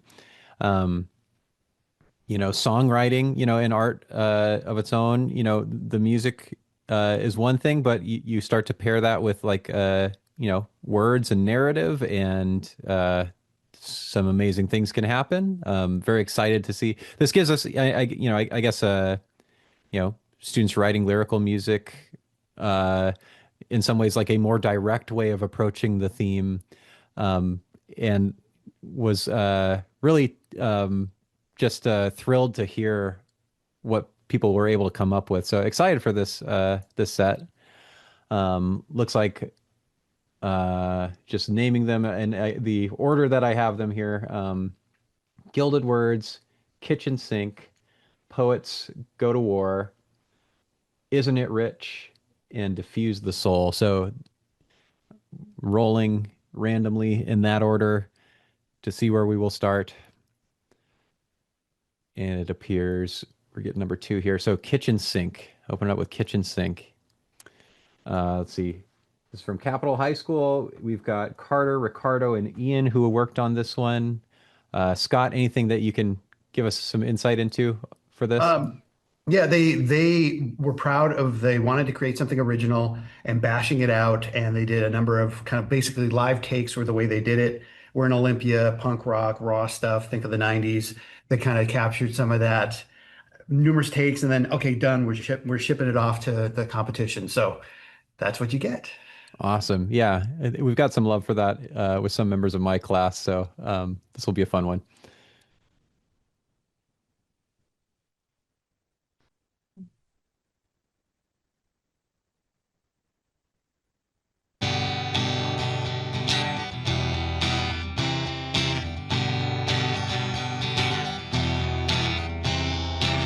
I spit out my teeth in the kitchen sink. My lungs are gone and I need to breathe. I lost my head, I lost my grip. I'm gonna fall, help, I'm gonna trip. My life's made out of styrofoam. The doctor's calling, pick up the phone. I'm leaving you, I'm all alone. I wanna stay, but I need to go. I'm slipping in and out the lines. Got a lack of sleep, I've got a lack of time. I find it hard to find a peace of mind. The insanity is staring at my spine. I see your figure on the couch. I hate your eyes, I hate your mouth. Just one more night, it couldn't hurt time. One more time. Just one more night. One more night. Yes!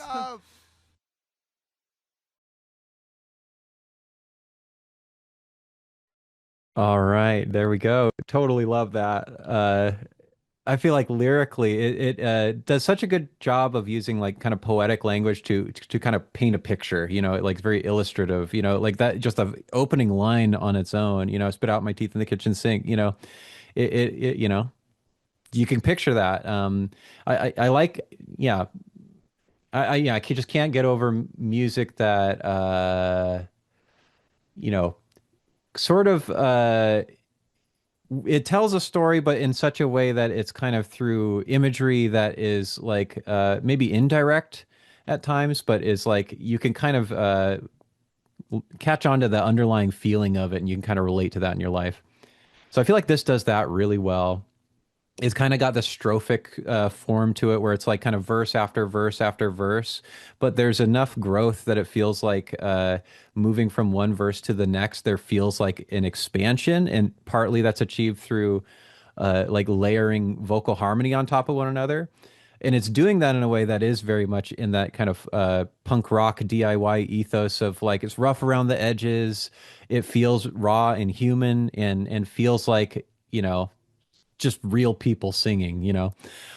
So it just completely charms me. I love it. And then it kind of, it goes through that strophic structure until it kind of finally hits like a kind of it opens up at the end into more of like a polyphonic texture of like kind of back and forth between these different vocal parts. So, short and sweet, but I think lyrically very effective for me. So had to listen to this one a couple times. Nice. Yeah, I like Chris's take a lot. I think, for me, one of the most important parts of songwriting is like the human emotion and the feeling behind it. And I think that is conveyed really well in this song. I think that there are things that, one could point out, like the tuning of the guitar feels a little it feels out of tune, and the voice feels out of tune. But I have to feel like that's it kind of intentional.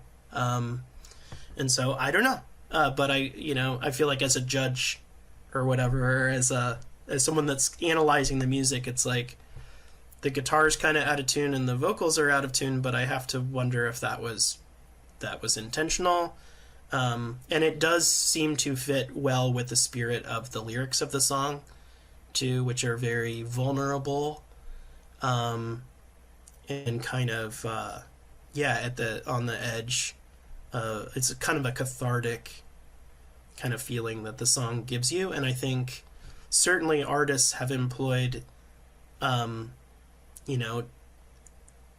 less than standard tunings to accomplish similar types of feelings in songs. So, but I would echo what Chris said as well. I think it's heartfelt, and that really came through. Well, you both are picking up on things like right behind me. This is where it was recorded, this workstation. So this room has 4 different workstations, and they would just be over there and just do a run through, do another one. And they're definitely not in the school of Quincy Jones, but in chair over and over again until you kind of get it all worked out. It's more of they're high energy individuals, and them, you can hear it at the end of it. We finally hit most of the things. And yes, the guitar probably wasn't tuned for 2 days. There's just this energy that is kind of encapsulates who they are. And our group, similar to what you were saying, Chris, it got a number of nods from our group because of the energy. And it seemed to fit for what it is. And so you kind of go, hey, guitar out of tune, singing was that part of it, but it kind of fits with the aesthetic, the vibe that they wanted to get. And it, stood on its own as its own thing. So I appreciate the feedback here, and the guys will appreciate that too. Yeah, and I would say like it can go the other way too. You can kind of like overproduce things to the point where they become like lifeless, and that's sort of not what this does. What this and some of the other tracks that we're going to hear today, what it was struck what I was struck by was that just how human and how emotive they felt, and they reminded me of how I felt when I first started making music as well, which was, I didn't have any idea of what good, what good production was even, and so I was just sort of flying by the seat of my pants and having fun. And so I just want the students to understand that that's the best, It's you don't want to get started trying to be perfectionist about this. You want to get started just having fun and experiencing it, and not worrying about perfection. And the more that you can cultivate just the joy of making music with your friends or alone or whatever, that's what this is all about. Well, I think the people who are here now appreciate you saying that, and my students, when they see this, are going to appreciate that too. Because I get kind of grumpy sometimes, coming from the okay, now what? That's what's the next step in production and so on. But hearing that, and that it is fun, and sometimes I'm more the grumpy guy, saying, oh, "Great, now let's take it to the next level," and they're like, "Eh." So appreciate all that. Yeah. One other thing I'll I guess throw in as like I think a lyrical success here, songwriting success is like starting from like this very zoomed in, idea, and then as the song progresses, it's like more color, more resolution, more you see more of the picture of, it's not just like this one little scene, it's like that scene in a bigger context, and person like, on the couch. Maybe it's a breakup song, but that's not revealed to us until you allow the song to kind of play out and like kind of open itself up. So I really like that and appreciate that. Yeah. Well stated. Cool. We've got some more. Oh yeah, getting excited here. Okay, rolling. And this time we've got Poets Go to War. This is another one from Capitol High School. Henry, in this case. And give us an idea here. Henry is a multi-instrumentalist. We have banjo. We got a dobro this year, and he just jumped on it because he can play pretty much anything. And so he was really excited to kind of layer on the texture. So essentially, you're hearing Henry with Henry and Henry in this composition. Yeah, one-man band. Very cool. Okay, coming right up.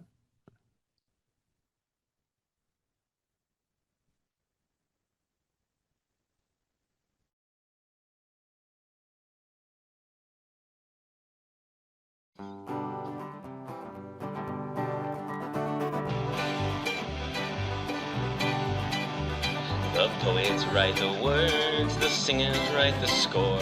We'll sing songs of revolution when the poets go to war.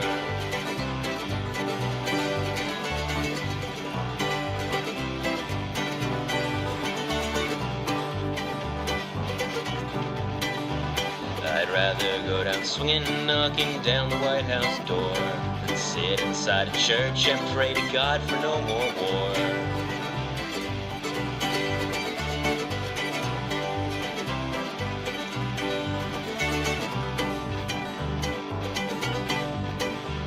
A poet does what's right, he's a good man for sure.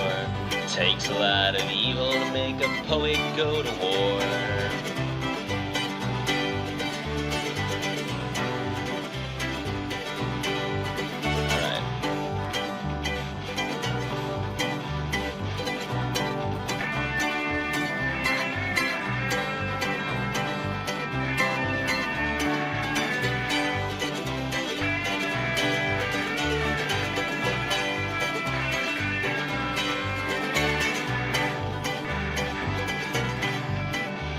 I'll get shot in the head, I'll bleed out on the floor. I won't die until they kill me, 'cause I'll never go to war.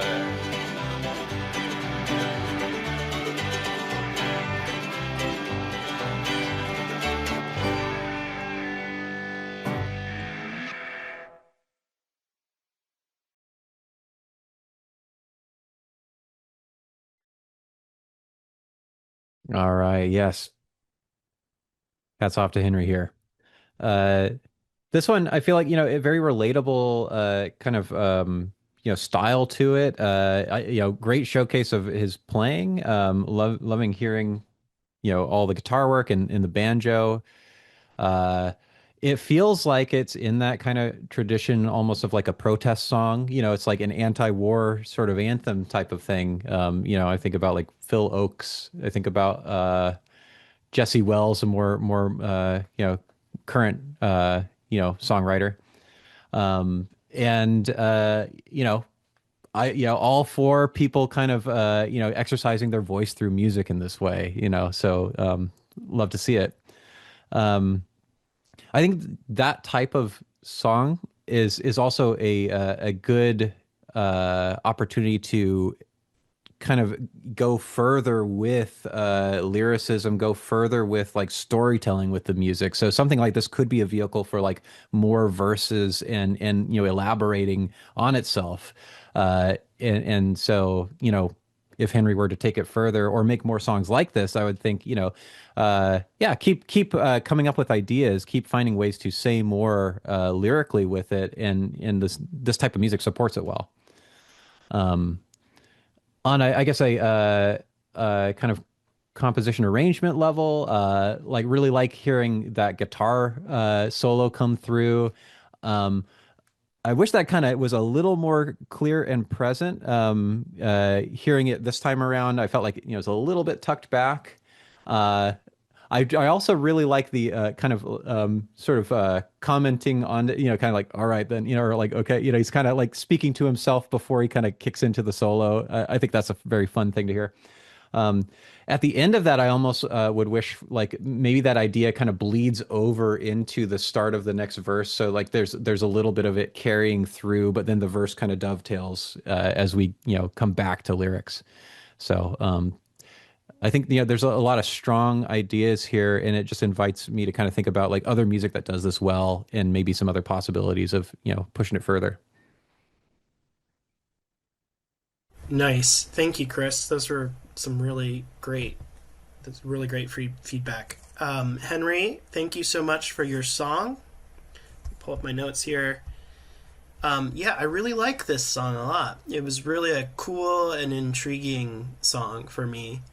I like the clarity of the melody that you've created, and I like the clarity of the form of the song. I heard it as a mandolin rather than a banjo, so I don't know, but perhaps it's banjo. But for me, and just to interject, it's when I was introducing him, he plays mandolin. He plays pretty much everything we have in the room. He can violin, and so I was just kind of making a list of things he can play, and I did. Yes. Sorry, I misled. Probably is it's heavily mandolin and guitar. Yeah. But okay. yes.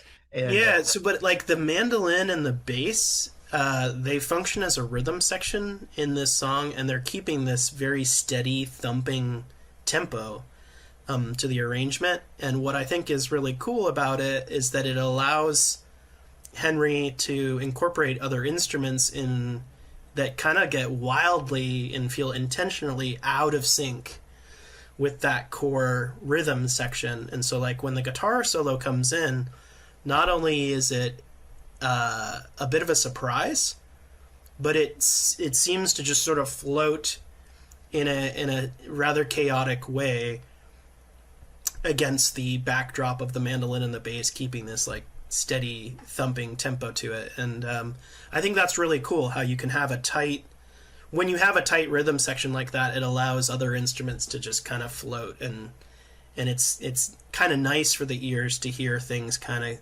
floating on top of a tight rhythmic structure like that. So I found that quite charming. I also feel like the mix is set up such that the voice is cutting through really, really well.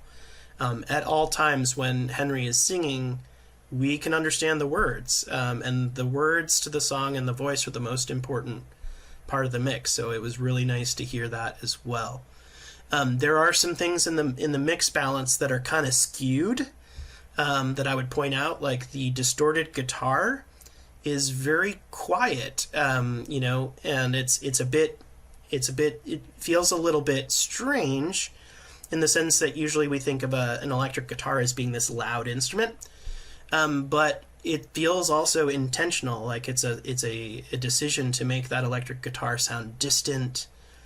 And I think it's worth pointing out to the students that a balanced mix is a boring mix, you know, and that's one of the things that I've learned. And I know that might sound crazy when you first hear it, but mix engineering isn't about making everything sound equally loud or trying to make sure that you can hear every instrument at every time.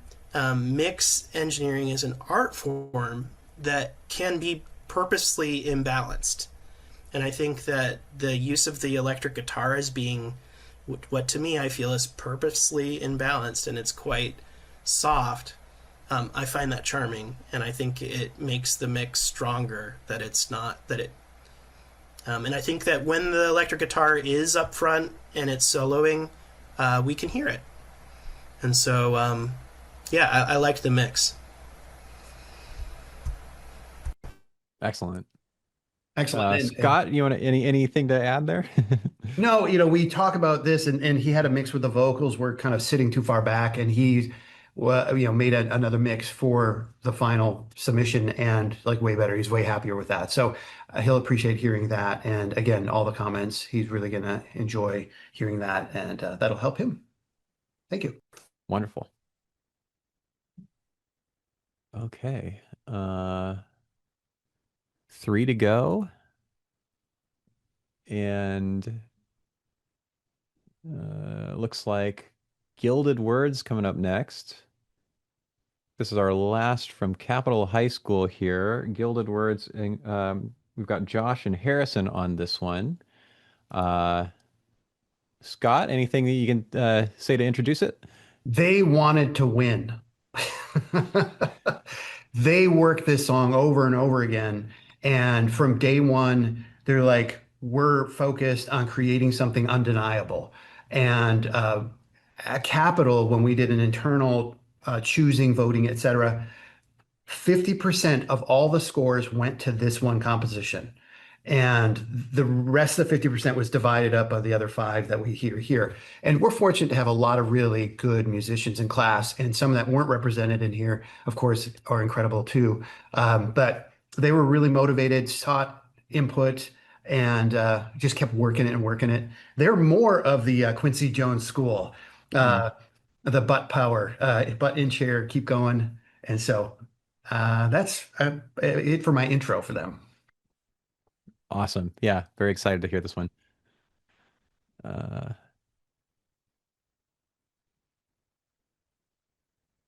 Back into sharing.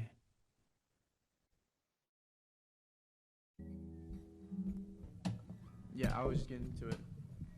Ready? 1, 2, 3, 4.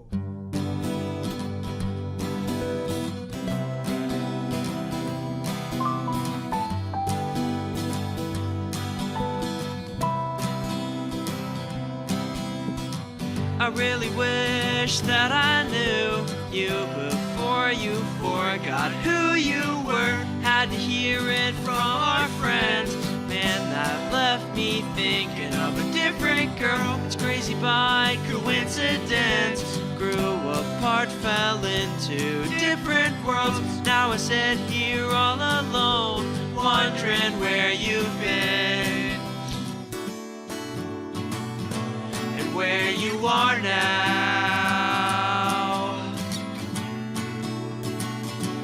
How you doing?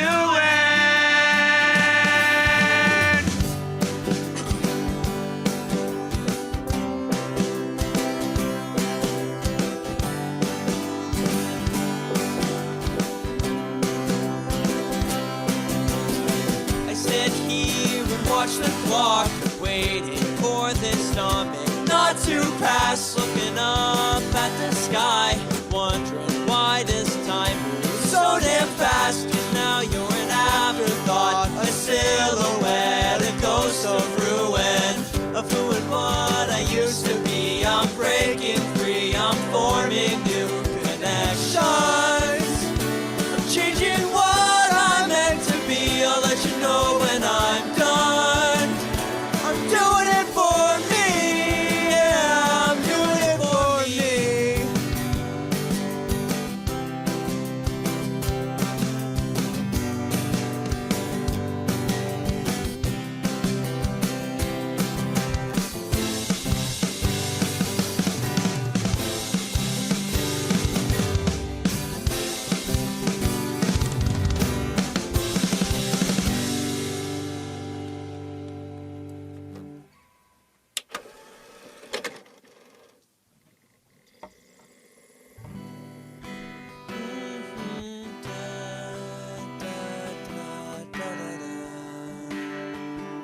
that, Harry? Yeah.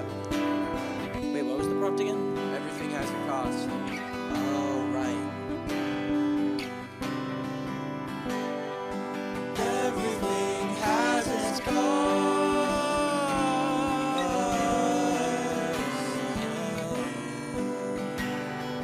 Everything has its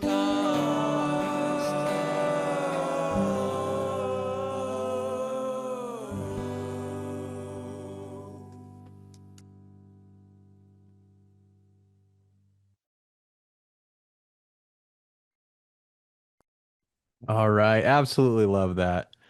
Yeah, this was another one like in the car listening. I had to like stop and re-listen, and I found myself I couldn't help it but like kind of sing along to "I'm Doing It for Me," you know. Like that felt like such a, you know, it just yeah kind of swept me away with it. They're kind of like kitchen sink. There's this sort of like kind of like punk DIY sort of ethos to this that feels like rough around the edges, but in an intentional and stylish way. You know, this is kind of following, you know, that type of music making tradition. I think it's handled really, really well. There's like a feeling of like kind of camaraderie and togetherness with like, you know, I think vocals that are sung, you know, imperfectly, you know, in this like kind of natural way. And they're like leaning into that, and like, you know, kind of like diverging from one another in a way that like kind of draws attention, but it kind of adds character. So I, you know, I'm totally charmed by that. I think also the moving from like kind of the first verse into that second verse, like kind of a perfect amount of escalation in like building up, like adding in the drum beat, you know, adding in more of the harmonization, you know, it felt like meant to be. And I just, you know, I also just massively appreciate that, you know, coda that they get into, which, you know, kind of, you know, almost like a false ending, but then, you know, there's like this musical aftermath that kind of crosses over into like a little bit of a skit, and then they reference the theme itself. Yeah, that was fun. And then they have this lovely refrain that they find, and I don't know, I was just I don't know. I couldn't help but smiling when I was listening to this one. So, yeah, definitely worked for me, and I had to listen more than once. Nice. Thank you, Chris. Appreciate your comments. Remind me again, the composer here is... we have Josh and Harrison on this one. Josh and Harrison. Josh and Harrison, thank you so much for your song. Get my notes here. Yeah, to sort of echo a bit of what Chris was saying, I really admire the nice human quality of this song and the spirit. I think camaraderie, I love that. I think Chris nailed it. That there's this nice human quality and spirit of camaraderie. I think it's also cool to include sort of the banter and the outtakes that you guys have at the end. It's interesting for me, I have to wonder if you've tried this, or if it might be worth considering this, but maybe I have to wonder what the piece would sound like if the coda actually happened first. And maybe if the song actually interrupted sort of the extended cadence of the coda. So if you could imagine like starting out with the coda, and then as the voices kind of sustain, everything has its cost, and then the song actually kind of interrupts that banter. I don't know if you guys have tried that, but I think it's worth trying, and you might actually you may like that, because I like the idea of the piece kind of emerging out of the prompt rather than the other way around, and I think it might work. So consider that. The vocal balance in the mix is nice and strong. We can easily hear the voice throughout, which I think is a good decision. I would try to bring up more of the acoustic guitar in the mix, to add a bit more support for the voices. I would also try to bring up the drums a bit more in the mix, to just add a little bit more support for for the voices, and a bit more excitement, I think, will happen too when you bring up the drums. Yeah, and I guess I also just wanted to point out I appreciated the songwriting in the sense of like you guys had a verse, and the song didn't necessarily have a chorus, but there was a bridge, and it was interesting to hear. It was interesting to hear you guys writing a bridge. It's not easy to write a bridge, and it's cool to see you guys experimenting with writing a bridge. So keep going. Love the song. Thank you. Thank you both. I have nothing other to offer. I've worked with them a bit, but they will really appreciate what you both have said. So thank you for that. Very good. All right, we're down to 2. It's a coin toss here of what comes next. And it looks like we're going bigger than ever. We've got the song is Diffuse the Soul. The group is Fathers of Abomination. This is a trio from my class here, getting into a little bit of deathcore. So if you, I might encourage listeners to, be close to their, volume dial for their own sake if they, want to be prepared here. And I think we have, gone long enough in time that our full band is with us to talk about it. I know one had some earlier plans, but I think has made it here. So I'll pass it to Howard, Elliot, and Isaac to give us a little bit of an introduction to the music. Hi, yeah. So I'm Howard. I'm the band leader, apparently. And I when I started the project, Isaac and Elliot had their own groups, but I knew I wanted to work with them because Elliot was the main guy I knew who did vocals, and Isaac was the main guy I knew who did drums. So that's how it was. The main reason I wanted to do a deathcore thing is because that's the kind of vocals I knew Elliot for doing, and I was also kind of getting into that kind of music at the around the time of this. Isaac, you have anything you want to talk about, or? Yeah, so I did the drums for this project. I have very little experience with death metal drumming in particular. I come more from an indie rock background, so there was kind of a learning curve there, especially with super fast blast beats. But yeah, for this project, Howard just enlisted me to do my thing. We kind of just got together and just jammed out some things, wrote riffs on the spot, made parts of the song on the spot. Didn't really come in with anything preconceived. And then after we actually went to the studio and got our recordings and stuff, we each individually processed our own instrument, which was a very, looking back on it now, that was a very interesting choice, but I think it can be kind of nerve-wracking because you never know if it's all going to work together when you put it back together when everyone's doing their own individual thing. But I was pleasantly surprised with how the production of it turned out, and I think that might have actually been a pretty good decision. Yeah. Elliot can talk about his thing if he's here. Is Elliot here? Do we have Elliot with us here? No. Well, we may not. Okay, so we won't hear from him in commentary, but you will hear from him in his vocal performance. So I suppose let's get into it. My mom and dad are also here. Awesome. Great to have them. So let's check it out.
Amazing. All right, applause. Give your applause emojis here.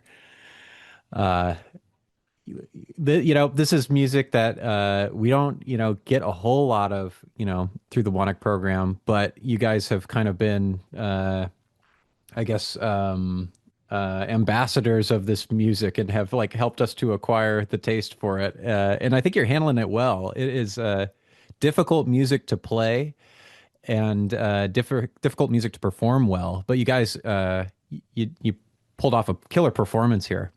I'm really happy to hear like the guitar part. Yeah, I feel like it's such a strong anchor point to kind of build from, and I think that was sort of the initial idea in one of these early jam sessions that you guys kind of took as kind of the seed to this entire composition, and you can hear the sort of iterative development of that idea in different ways where you know you play it kind of in its initial form, you kind of branch away from it to give a little bit of like the passage of time so that when we come back to it we're kind of reinvigorated and we hear a new version of it, and some of those new versions we hear are that kind of really heavy slowed down breakdown where you're kind of shifting the tempo, that kind of dramatizes it and it gives room for like, the vocals to maybe take a front seat. But you can still hear it's like directly connected to that initial idea. Later on, when it like picks up tempo, it's elaborated in a different way where you've got kind of added notes that make it a little more complex. And you've kind of separated the sections of music in a way that like really features your guys' playing in some really nice ways, and also kind of shows a little bit of like kind of dichotomy of like kind of chaotic style of playing where it's like anything can happen into like locking into like solid grooves, solid like riffs that are very clear and articulated. So I really appreciate the like kind of going between these different textures and to kind of sync up as a band and make that feel like connected. So I think you guys did some really great work here. Awesome. Yeah, thank you, Chris. I also appreciated the variety of style that was presented in this piece. And so, yeah, to echo what Chris said, nice job trying to tackling, actually not trying, but literally doing and tackling a really difficult genre to not only play, but also produce. Heavy metal music is some of the hardest music to mix properly and to get sounding well. As you guys know, it's incredibly difficult because everything has to be loud and it has to cut. And I think that you guys did a good job of tackling a heavy metal mix. So kudos to you. I have some suggestions for you guys to enhance your mix even further. I'm not actually particularly familiar with deathcore, so this could be out of line. But my initial take is that if you added some nice sort of long tail reverb and perhaps some echo to the vocal track, that the mix might benefit from that. One of the reasons sometimes why we might use reverberation or echo is that sometimes when we have a musical track that's very ornate or articulate, that's quickly moving, by applying some reverb to that and some echo to that, it kind of gives the listener a little bit more time to take in the sound. And so you can kind of think of reverb and echo as they're like tracers that kind of give somebody an additional opportunity to connect with the material that we send them through. And in this case, like, the vocals are really cool. They're incredibly expressive, right? But I kind of I kind of wish I could hold on to each moment a bit longer, and that I could connect with the vocalist and hold on to that moment. And so that's the thing that immediately makes me go, what if we had some verb? We had a little bit more verb or maybe some echo. And then the listener could connect with that very expressive voice and connect with it a bit longer and hold on to that. So I would try to do that if it feels right for that genre. And then in terms of the mix, I would bring up the bass, the loudness of both the bass and the drums. So currently in the mix, the rhythm guitar kind of feels like it's the spotlight right now. And the rhythm guitar is very cool, but it's not. There's more to the picture. So I'd encourage you guys to bring up the bass and the drums, and I think that will provide you with a little bit more balance. Another thing that you guys can think about is the width or the wideness of the mix. And I would say that this particular mix, it has what I would say a fairly narrow image to it. So the stereo image is kind of right up the middle in certain ways. And so I would encourage you guys to think about ways that you can widen the panorama of your mix. In particular, you can do things like make sure that your overhead, like hopefully you mic'd in stereo with the overheads. I know I've made that mistake before, but if you do have stereo overheads, see what happens when you try to widen those overheads a bit. See what happens when you try to widen where the toms are. I would imagine that if you guys are doing metal production, that you're miking all of the toms. Consider widening those toms and making them really dramatically wide. The other thing that you can do is multi-track the electric guitars. And you may already be doing this, but it's very typical in a heavy metal production that we'll multi-track the electric guitar and then we'll pan the electric guitars playing the same riffs, hard left and hard right. I would like to say I did try and do that. We recorded all of this like live and like spliced together the takes. So it was kind of difficult to like record multi-track of it. So I did was I duplicated it, I gave it a slight delay, and then I panned those left and right. Oh, you did? It's a little bit less effective than actually recording two separate takes, but I think it works a little bit. No, I love that. I mean, I think you did the right thing. I think first off, good job cutting the tracks all together in the same room. I mean, the overall feeling, that was a good, very good choice. The music feels cohesive for that manner, and it feels like you guys playing music together, which is really exciting and very cool. And I think that your approach to saying, yeah, it's not going to work if we try to multi-track that, I think you're absolutely correct.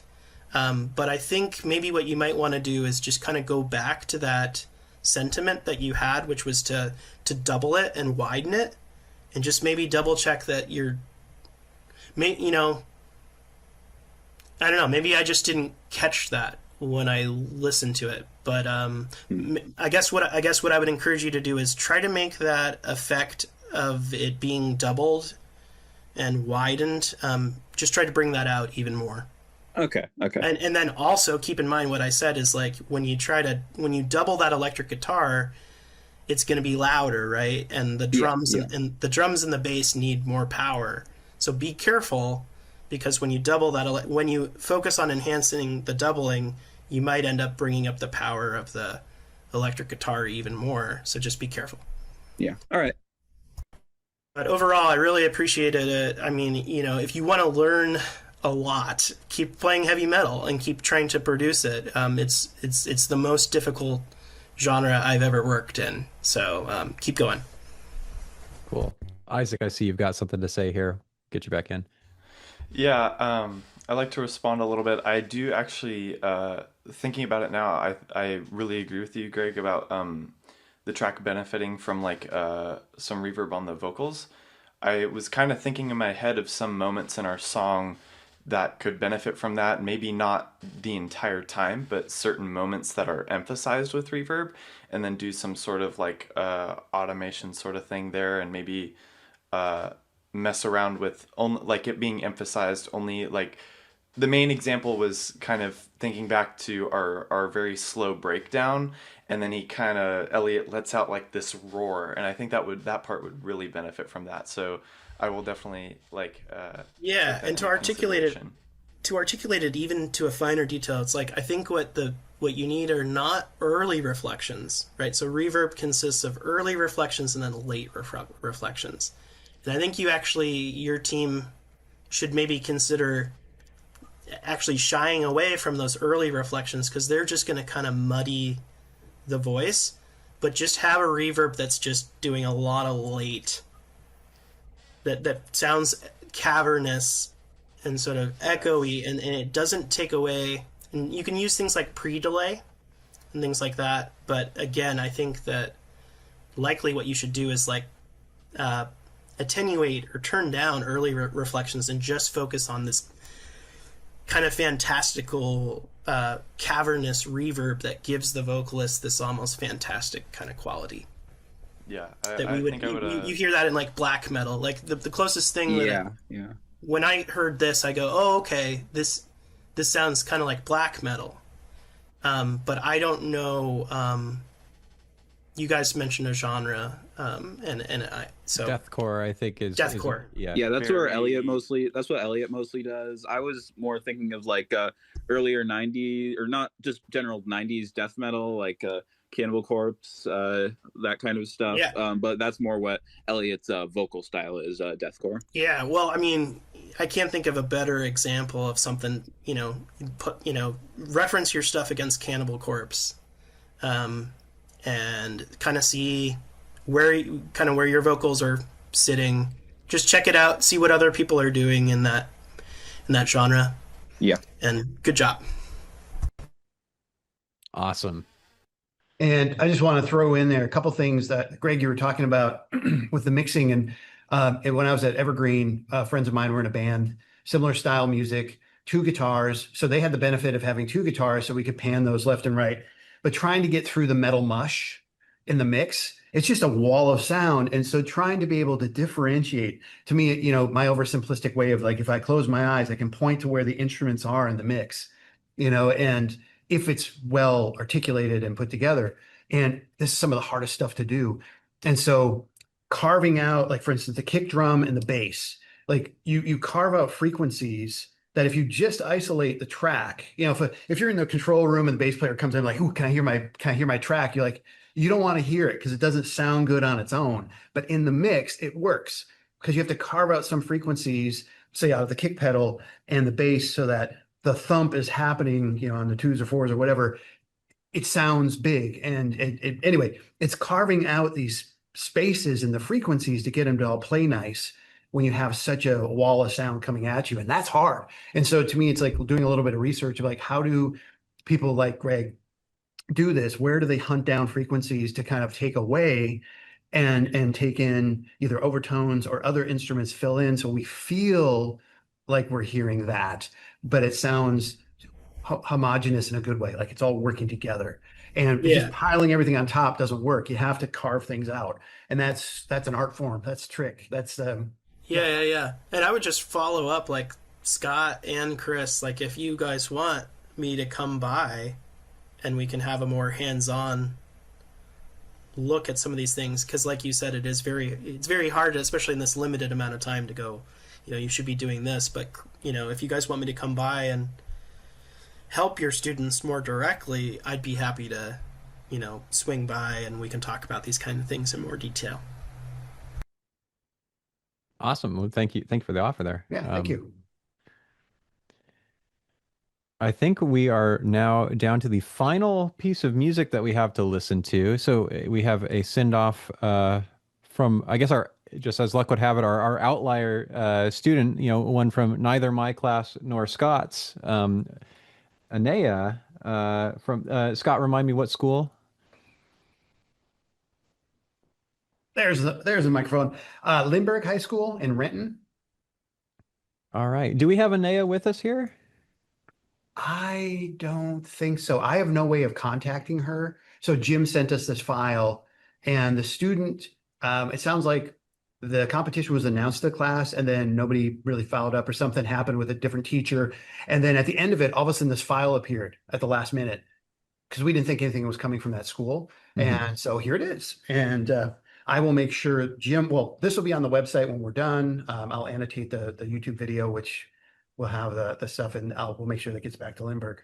Okay, very good. So yeah, we'll send our thoughts and we'll get a chance to hear the music here. Isn't It Rich? This is the final one that we've got.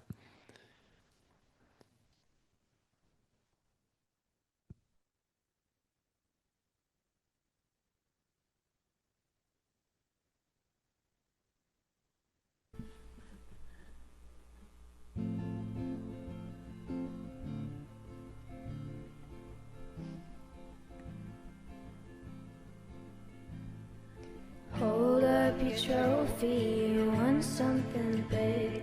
You stand on the soapbox in the bubble you're in. Do you think that there's no consequence for you? Well, do you know me? Remember my face? Are you feeling happy or like a disgrace? Like there's nothing you could ever say or do. Isn't it rich you run out in a fit from something you started yourself? Isn't it rich when you tell me to sit while I wish for it all to go south?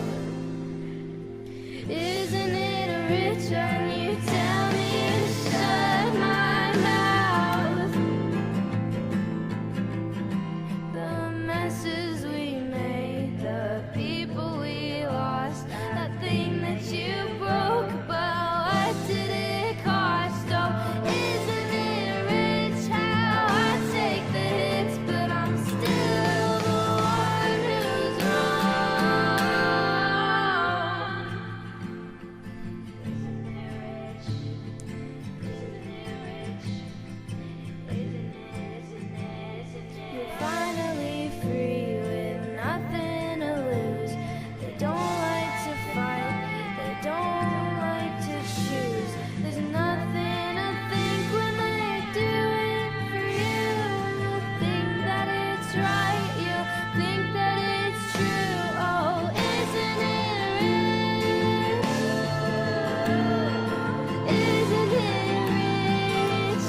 All right, send your applause to Aneha here. I think that is some wonderful songwriting. The lyricism is excellent in my opinion.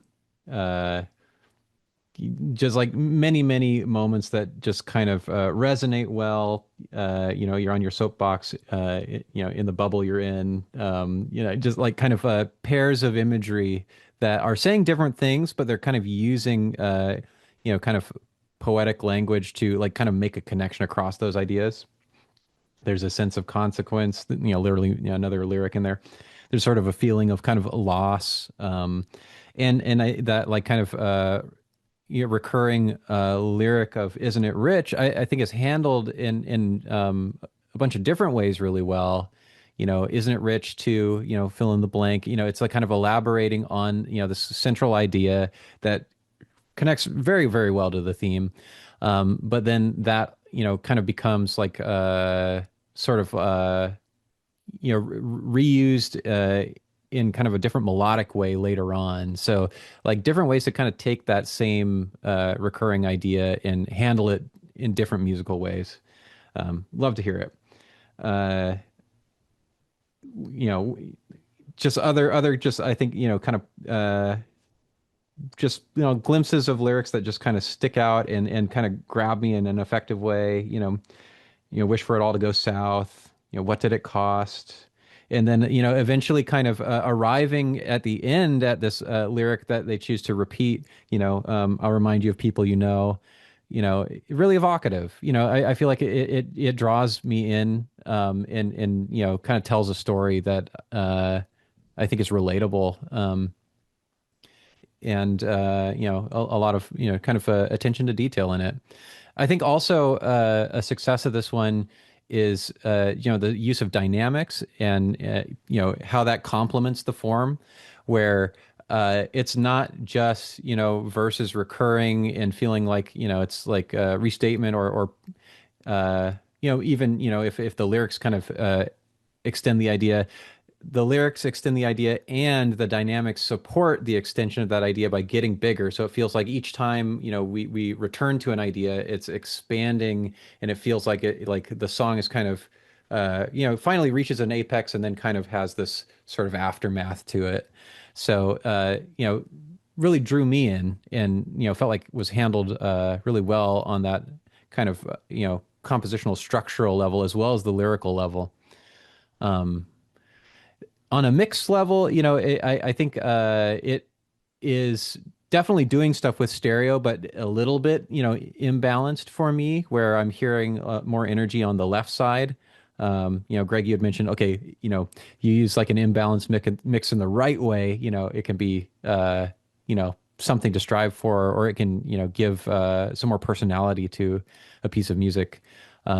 So maybe some of those choices were with intention. But I feel like maybe it's a little more leaning on one side. So I would like maybe continue to consider that and see if there's anything to do to kind of find the sweet spot with it.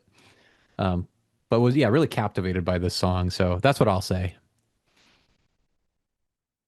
Cool. Yeah, I love how Chris picked up on that idea of how oftentimes with songwriting you might have a recurring lyric and it changes its meaning throughout. And so that was interesting to see how "Isn't It Rich" could be utilized as a sort of like a call to, isn't it rich, you agree with me, to changing midway into almost sarcasm, right? Or maybe that's not the right word for it, but the meaning definitely changes, and it becomes clear that the protagonist isn't saying that in a way that is in agreement with whom they're talking to. And so I think that Chris, you point out a really interesting thing about it, about the lyrical content. I also liked the human connection that we get. There's a really nice human emotion that's conveyed in the song, and there's a vulnerability that's also conveyed in the lyrics and the songwriting that I think people can connect to. I'm going to agree with Chris about the mix side of things, and that I think the electric guitar, the mix of the electric guitar, you might consider some iteration on the electric guitar production. In the first 2/3 of the song, the electric guitar feels like it's panned hard left, and then as the song reaches its sort of climax, the electric guitar tends to kind of mask and almost overshadow the vocalist when the climax of the song occurs. And then what's kind of interesting is that after that climax occurs, then the electric guitar suddenly emerges hard right. So it's sort of, it begins for 2/3 hard left, and then it suddenly goes hard right. And it's, for me, it's hard to know whether that's intentional or if it's a mistake. But I would say, again, hard panning of guitars happens a lot, but usually we end up, when we hard pan guitars, they tend to be doubled. So it feels a little bit weird to have the hard panning of the singular guitar. And then I think also the electric guitar production feels like it's very direct, like maybe they're just connecting the acoustic guitar or electric guitar directly to a DI. Or maybe they're going maybe direct out of the amp. The guitar production had a little bit more of a reverberant quality to it, more of a sense of the space of the room, because I feel that the vocal production is doing that really well. We get this nice sense of reverberance and sort of echo, but the guitar felt rather dry. And so maybe adding a little bit of room to that sound, or maybe like taking the dry guitar sound and reamping it and running it through an amp and miking it could add a lot to this. And then overall, the mix, there are some I think it's probably coming from the guitar production, but it's a little bit noisy, and so it can be a good opportunity to like learn about noise reduction techniques and things like that. The mix, by applying some noise reduction to some of the noisy instruments, you're going to get an even broader dynamic range to your mix, and so it could be a good opportunity to like learn a little bit about noise reduction, because I think that would enhance this. I think that listening to it today, I felt like the drum mix can come up a bit. The drums are really poignant in this piece, and so you can kind of, because they're not playing all the time, I think you can highlight them more, and you can make them punch through the mix a bit more. Overall, though, this is a really, really cool song. I really loved listening to it, and I hope that you'll keep going and keep writing music and singing. So thank you. Yeah, and doubling on what you're both saying, first off, I think ironic, I think, is what we're after, of the, isn't it rich, more literal, then it comes back ironic, kind of dope slapping and doing a 180 on us. I just like that mentally, it's like, whoa, it's like kind of a mic drop moment. You're like, dang, you went there. That's super cool. So just taking us on that musical journey with the lyric, and everything syncing up really well. Chris, I like how you were saying that. And Greg, one thing about the mix that this comes out of left field. 1976, the band Boston, their first album, that was the biggest selling debut album in history at that time. Third song on it is called Long Time, Foreplay Long Time. And it kind of evolves with a broken Telecaster to create spacey sounds and all this stuff. But they have an acoustic guitar playing during the choruses, just chugging away.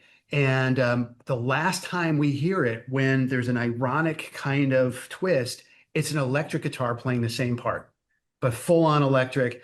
And it just gives this kind of like, rah. And I don't know if that really fits for this. It's a totally different genre of music.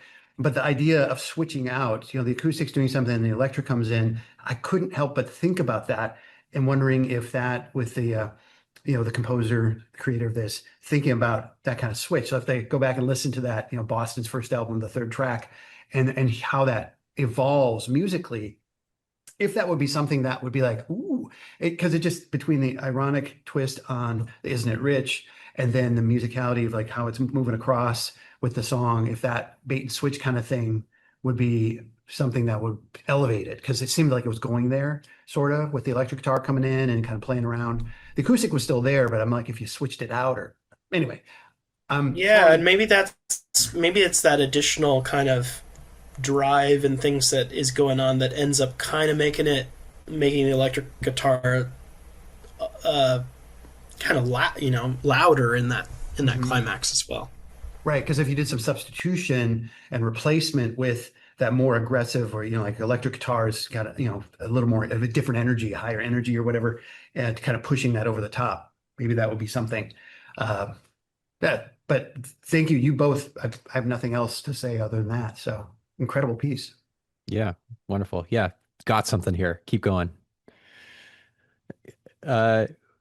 Well, I think that's all that we have here. This has been wonderful. I really, I just can't say how much I appreciate just hearing all of this wonderful music that you guys have made. Put a lot of effort into. You guys are making some amazing things and some bright futures ahead. Just keep doing it. Yeah, just kind of brightens me up to hear all this stuff. It just love being a part of it. So I don't know, Scott, any things to say to wrap things up here? I'm just going to echo what you were saying and appreciate the people showing up today. And also I want to show deep appreciation and love for Chris, you and Greg for taking the time to do this and helping manage today's event, especially Chris with managing the event and getting all the structure put together. People behind the scenes, he put this together without direction. He just made it work in a way that flowed, I think, really well. And Greg, you put in a lot of time offsite, just listening and making yourself available. And as we pivoted from a competition to a showcase, you were flexible with that. We went from in-person to virtual. You were flexible with that. So it just compliments to both of you and everybody who's still here. It takes people like this to make this happen. And you guys did a great job and really appreciate that. So thank you. Yeah. Awesome. Thanks for having me. And for the participants, I loved listening to your stuff. And I just remember it's all about, having fun and enjoying the experience of making music together with people. And, that's the most important thing in the world. So I hope that you'll continue to have fun doing this. And because it can sustain you throughout your whole life, being able to create music with people and listen to music together with people. It's a really powerful thing. So thanks for having me on board. Yeah, love it. Well, we went a little long, but thanks for being along for the ride with us all. And my students, who might be the only ones here aside from us three, I will see you guys next week. Thus concludes our first music AMES together. So we did it. We did it. Yay. Thanks, everybody. Thanks, everybody. Cool. Thanks, everybody. Enjoy the rest of your weekend. Yes. You as well.